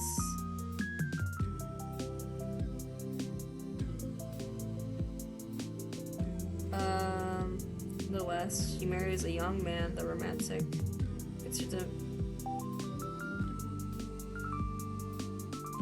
So it's a couple of stories about romance. Oh, okay, yeah. She's like embarrassed by that. Okay. I'll remember that. Ira looks like she's about to say something else, but then she turns on her heels and stomps away. See you. Oh, yeah, see you around. Ira disappears on the street. There she goes again. My body leans against the frigid wall. My legs are weak. We talked. Ira and I really talked. I never would have guessed. But it's even nicer than I imagined. I had no idea. She likes her books like that, huh? Ira likes novels like that. It's so wonderful. It's really, really wonderful. Every new thing I learn about her is more wonderful than the last. I need to meet with her again. I want to talk more. Besties! Maybe next time she'll tell me a little more about herself. This kind of feels like I hogged the entire conversation now that I think about it. No, she was fine, dude. It was real self-censored of me, dude. We are so, like, self-conscious of ourselves. Next time I'll have to ask Ira more questions. You know, with, like, the evil talk they had, I wonder if like, since the main character is so positive about things, I wonder if her perspective will change at the end of the game. Because a lot of things are really challenging her, especially with, like, Ira saying, like, oh, are you sure, like, things are not, like, inherently evil? You know, like, I wonder if there's gonna be a certain point where, like, something really bad happens around the game and the main character changes her positive perspective, because she's been so positive, like, throughout this whole game for now. I'll ask her for more about the books she likes. Maybe we could talk about movies. I wonder what her favorites are. Does she really like romance films? That would be cute. I usually prefer detective films, but I really enjoy all those kinds of movies. So if she wanted to watch something, maybe we could go to the cinema. That would be so much fun. It's been a long time since I've gone there. I need to see her again. Yay!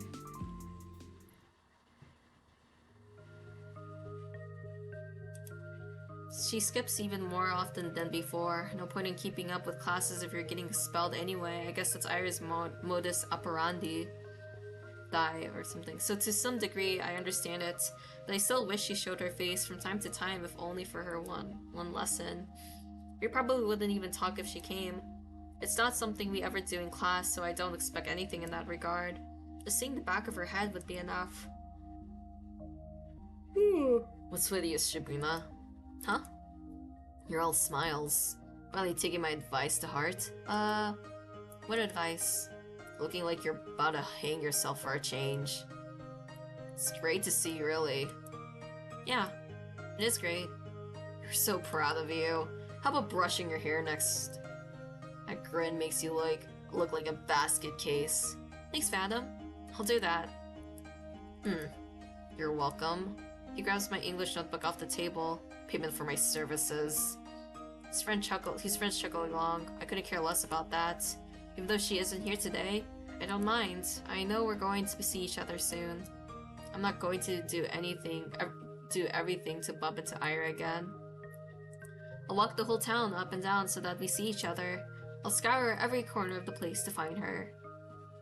Perhaps I'm being overly reliant on the universe's kindness. At the end of the day, even if I walk all the possible routes, there's no guarantee I'll run into Ira. But I want to believe. No, I'm convinced the world is merciful. So if I try my hardest, maybe my efforts will be rewarded. Of course, it's an entitled way of thinking, but there's so little time left. So little time, I need to make the most of it. I'll make as many memorable moments as I can while Ira's here. I'll make every encounter count. I'll fill this measly scrap of time with wonderful things. Ira! Hi! Oh Jesus, it's you.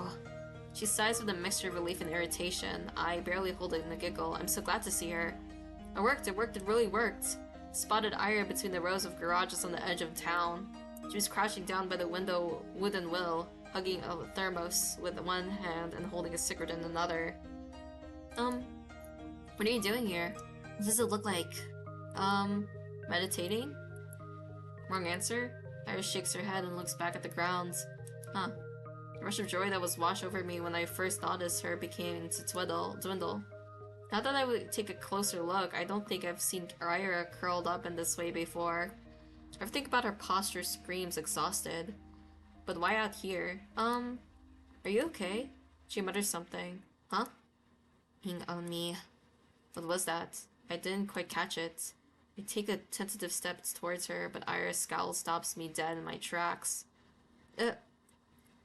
You spying on me now? What? No. I was just walking here. At the garage lot? Yeah. She gives me a look at such contempt it sends a shiver down my spine. Why? I'm not lying. Really. I always take these walks after school, and going to the same route gets a little boring over time, so sometimes I go through here, or through the barracks, or a couple times I even went to the helipad. You know, the one that's over there? As I speak, I see Ira's expression slowly change from disdain to confusion. This isn't right. We talked so nicely just a few days prior. Why then? Did she hear something bad about me? She's just more suspicious of, like, why are they meeting up, like, in random places? From who? I don't think she believed a word of Garen's. I mean, I usually stroll along the main street, or near the community center, or it'll get colder soon, you know? So, it's better to enjoy the outdoors while you can, right? I just keep speaking, hoping she'll stop being mad at me. I need to keep going, I need to keep talking because that's what I wanted to do with her. I wanted to talk, and so I have to, because I can't waste this moment. We can recover from this. I can cheer her up, and we will clear everything up, and she won't think that I'm some creep. I just can't stand it. I can't bear having her glare at me in silence.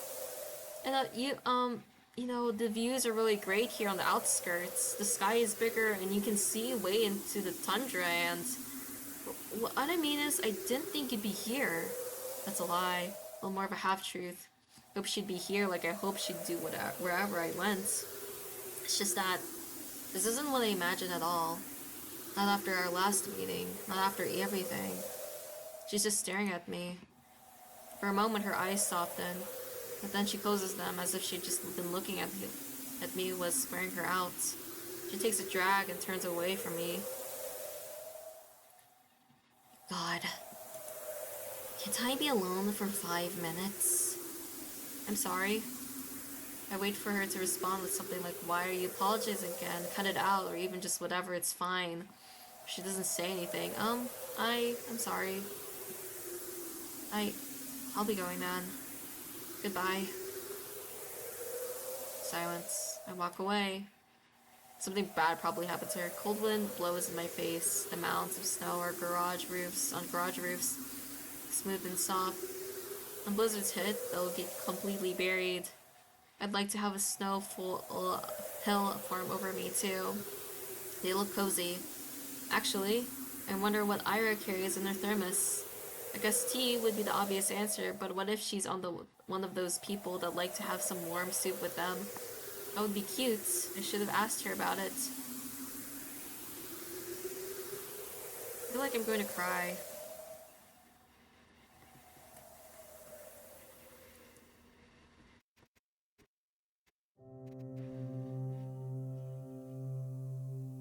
Hey, you got any plans for New Year's? What plans? I'll be with my folks. No, I mean after that. My sister's going to a party with other upperclassmen. Are you serious? Think we could sneak in? No way, I don't want to hang out with her. Man, come on. They're gonna have other older girls there too, right? The ones from grade 10. Oh, I bet Machina will be there. Like, she'd talk to you. Hey, you don't know that I said we're not crashing anything. They won't let us in anyway. Ugh, that's true. Tisk. Where are we going then? Whose place? Not mine. We've got Grandma coming over. I can't host. You? Me neither. Badam? No way. He's kind of tired recently. Oh, really? Yeah. It's whatever, though. Work stuff, I guess. Oh. I hear ya. My mom's also out of it. All the adults are pretty stressed, huh? Figures. It's the end of the year. Right. It's almost New Year's. It's a shame, but I don't feel festive at all. I'll need to help Mom decorate the house. Should I remind her about that?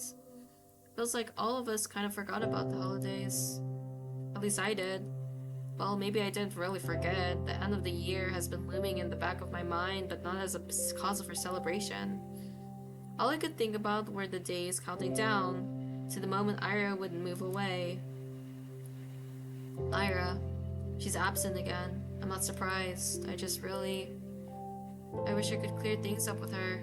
I'm not sure how, but I have to. Maybe I should apologize again. What for? Did I really do something so wrong? I guess I've been pretty annoying, but don't know anymore. I need to think of something that could cheer her up next time we meet. Will more apologies really cut it? Probably not. She'll just get more annoyed. Then maybe a small gift? That might be weird, though. And I won't get any more allowance until next week. What could I even buy with this spare change? Maybe a little treat will do. A waffle? Would she like a waffle? Ah! What the hell? She's not a freaking dog. Why does my mind always go to some weird place with her? I should just shut up. Focus on something else. It's just so difficult these days. Difficult, but I've got to try. Inhale. Exhale. There. A little clearer. I see the sidewalk a little bit better, the buildings, the sky, the lights. Everything around is friendly. Everything is beautiful. That's great. Those are the great things to look at and think about. Though perhaps I shouldn't breathe so deeply. You can really get sick from this. It has been getting colder after all. My usual routes have been getting harder and harder to finish. And it's just the temperature, not the temperature. The paths on the outskirts get snowed over, so trudge through them tires me out really quickly. The winds are picking up too. Even when I cover myself up with a scarf, it feels as if my face is being pelted. I'm not meeting anyone out here in this weather. I should have gone to the library today. What time is it? Maybe I can still make it. It closes at 6, so... No, for sure not. Oh well. I've already begun putting up New Year's decorations. Everything's lined up with lights. Oh. And there's a pine tree near the community center. It's so tall and bare for now. Well, I like it as it is. The way the snow rests on the branches makes it look so mighty. Alright, I'm getting into a bit of a festive mood. Wish the frost weren't so prickly, then I'd look around some more. The streets are empty, save for a couple of adults I saw walking down the bar. It's hard to imagine there would be a lot of people out on the evening like this. So why have I been meandering around like I've got nothing better to do? Every answer to this is embarrassing. The inside of our apartment block is warm and muddy orange. There's no elevator, but then again, it's only 5 floors. I make up my way upstairs. An idea is forming in my head. An obvious solution to the problem I've been having. It's perfect. I have the perfect plan for the evening. There's one out our door. It's kind of uninviting, but that's just my opinion. I bet Dad's guests find it quite welcoming, though judging by how quiet it is. I turn the key and enter. The only sound is the faint muttering of the TV coming from the living room. Yes, they got no visitors today. I hang my coat up to dry, take off my shoes, and quietly go down the corridor. Hi, Dad. Hello. I don't even stop to peek into the room. I won't see anything I haven't seen before. At least tonight seems like it will be calm. So do we not have a good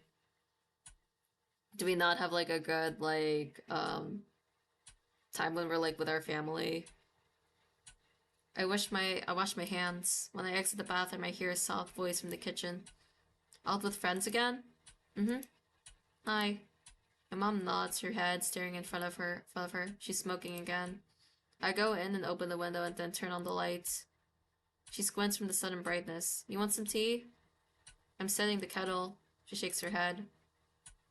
I sit opposite her and wait for the water to boil. She's not saying anything and neither am I. It's not awkward per se. I just pick at the oilcloth and swat away the smoke that occasionally drifts in my direction. We're both used to this kind of thing in our own way. Even so, I go to my room and soon I fill up the teapot.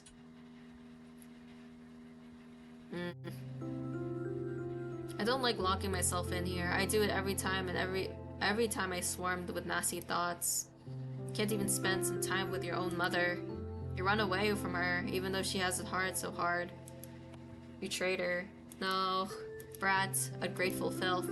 It's this kind of self-flagellation that goes nowhere. Do I think that if I badmouth her myself enough, I'll be forgiven? This happens every time and changes nothing. It's pointless. So I direct my attention elsewhere. What was I going to do? Oh, right. I pick up my pen and start flipping through my notebooks. Ira asked me to write a poem. Just thinking back to it gets me so giddy. She said it. She told me she liked it. Ira likes my poems. Ha. Ha. Nobody has ever said that to me before. Well, Tasia did. But that was years ago. The poem. The one that Garen read. What did she like about it? Maybe I should have asked. Or was it? That's it. Сырая черная земля, не обнимай меня так нежно. Не рви наряд свой белоснежный и спи спокойно. Только я буду царапаться и биться, а иней пусть себе искрится. И пусть летят по небу птицы, и светит бледная заря. I don't know what that means. O damp black earth, do not hold me tenderly, do not tear your snow-white attire and sleep peacefully. I will scratch and I will beat, but frost will still glimmer, and birds will still fly across the sky, and the pale dawn will still shine. Aw. Gah. It's so lame. I can't blame them from laughing. If anything, Garen was too nice, but at least she liked it. For some reason, for some freaking reason, Ira liked it, and so maybe it's not all bad. I liked it! I think it's good!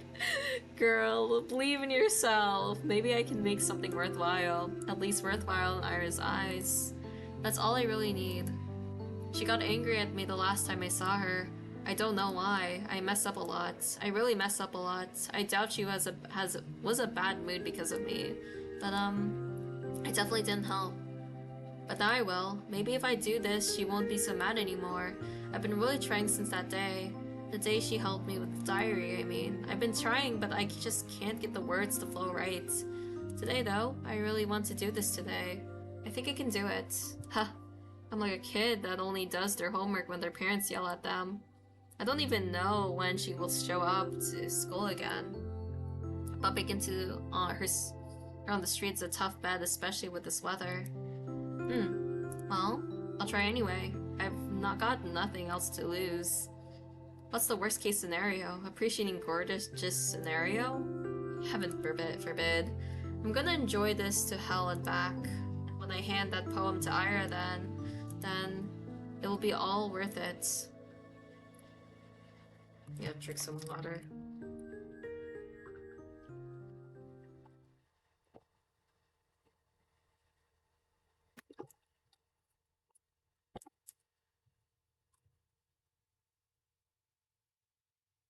Oh, my wrist is tired. I'm gonna totally wear down this poor eraser at this rate. Got to remember to buy a new one. It's just a bit annoying. Even though I ask my classmates to be more careful, they always forget about it. They just don't care, girl. Oh, I didn't used to do that before. But now whenever I lend a textbook to someone, I specifically ask them not to doodle on it. Despite that, they always come back with crude drawings all over. I can't hand them back to the library like that, and I'll get in trouble if a teacher sees it. I leaned back in my chair. A week. That's how long it has been since I've last seen her. It's not exactly new for her to skip for several days at a time, but a whole week. Nobody else seems to be bothered though. I shouldn't be either. It's not her job to be I don't want to call her pit bull. Either way, it's nothing new.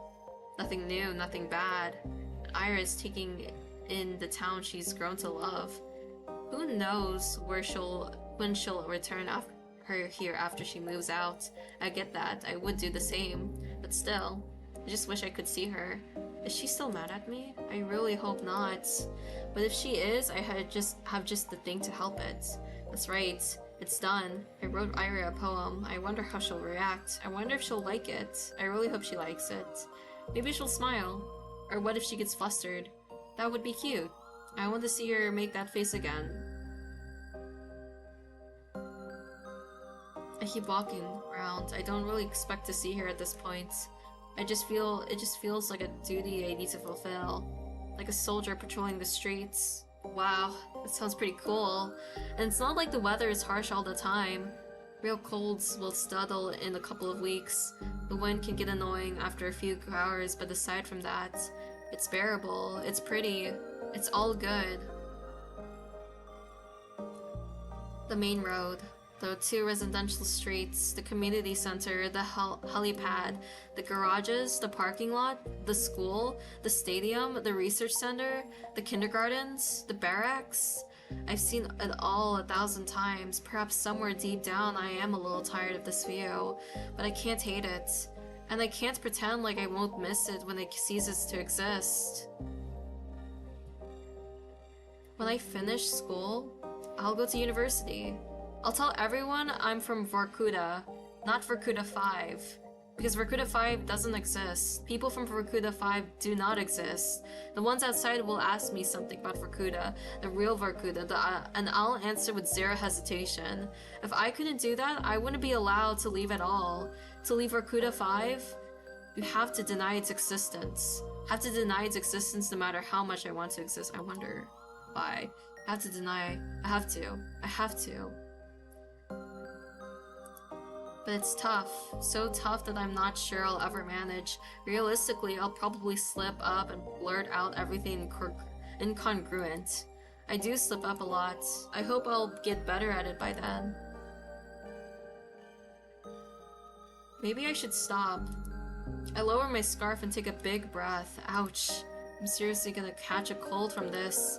But at least my head feels really clear. I'll look up and see the familiar purple-gray of northern twilight. No, not twilight. Today's the first day of the year's polar night, so I won't see the sun until the tail end of December. It's nothing too bad. Personally, I don't mind the dark. Some people seem to get really depressed during this time, but I'm not one of those.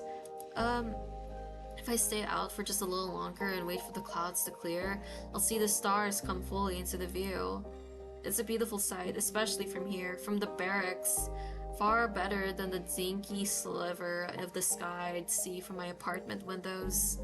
I wish I could stick around for longer, but it's getting too cold. I start making my way back.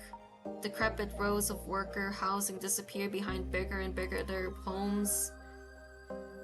There's that old playground just around the corner. That's right, we used to go there all the time with Tasia. Even back then, it was kind of unpopular. They built a newer one just 5 minutes ago, so... We often go to have the whole thing to ourselves. I guess that's why we like the place. Somehow, today feels quieter than ever. I can hear a faint clicking sound as the wind passes through the swinging set chains. I slow down. There is a figure sitting on the frozen merry-go-round. A drunkard. No, we don't have those kinds of people here. At least not one about on the streets, and the frame doesn't seem like it belongs to a man either. I approach, gently making in my way through the snow. My Valenki sneak into what with almost no resistance, almost zero sound. When was the last time we've had snow this soft? I don't remember, but perhaps I've stopped noticing the crunch of ice under my feet. Perhaps it's me being too focused on the person I've now recognized. It's Ira. Oh, what happened? She's hunched over, elbows on her knees, head down despite the cold. Her hair is tangled, half wet from the snow. What is she doing out here? Smoking or... Huh? I stop a few meters away. Ira is letting out quiet, gasping sobs. Ira? She looks up fast, as if jolted awake. Eyes red and puffy, face raw from wiping at it with her sleeves. There's a bit of snot on her upper lip. What do you want? I don't know what to answer. What do I want? All I can think about is how I've never seen a person look so small. Iris swipes at her eyes again, then strands. She stumbles a little, trying to regain her usual posture. What, another one of your hangout spots? Damn creep. Her voice cracks halfway through. Well? Enjoying the show? I slowly shake my head. I see like red on her too, like in her eyes. No. I just saw you. Ira rubs her nose on her sleeve again. Her hands are shaking. Then go back to wherever the hell you came from. Go home, Hazia. This isn't for you. I take a small step forward. I want to say something, anything, but my head draws a blank. Before I can squeeze out a single word, Ira turns around and stumbles through the snow away from the playground. Can't even muster the courage to call out for her, let alone follow. I simply watch as Ira vanishes into the alley. Not for her footprints, I'd believe she was never even there. Oh god, what happened? The snow keeps falling. A feeling I've long forgotten swells inside me. I've learned to acknowledge it, so it got buried many layers deep. Ugh. I wonder what happened. Because she's been missing for a week, so something probably related to her parents maybe. A hollow space inside my chest grows darker. The sky is full of pinpricks. The world is looking down on me, but not in the way other people do. It's kind and gentle, and I don't feel small under its gaze. Its eyes are pure and tender.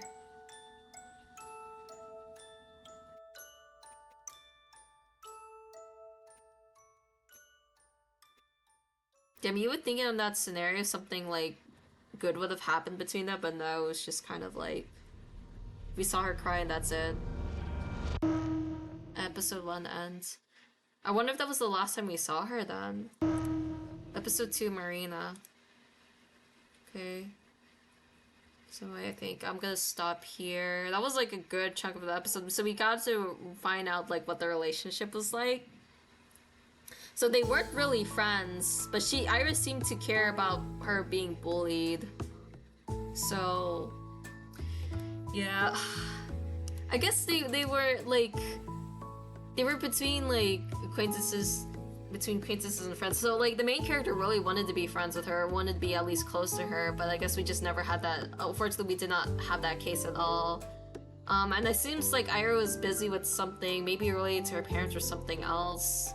Or maybe that 30-year-old man, whoever that guy was, but it got her missing for a week, so that's pretty concerning. I wonder after that was like the last, again, like that was the last time we actually saw her. But that's sad, we never got her that poem then. It's probably gonna be something mentioned at the end of the game. So Iris seems like she seems like kind of an opposite of us. Like she's like more sees the world negative, which probably is related maybe to her background. And we see things positively, even though a lot of things don't seem to be good. Like we are being bullied, we don't have any friends. Our parents, it seems like we don't like the visitors that come, which I wonder what that means.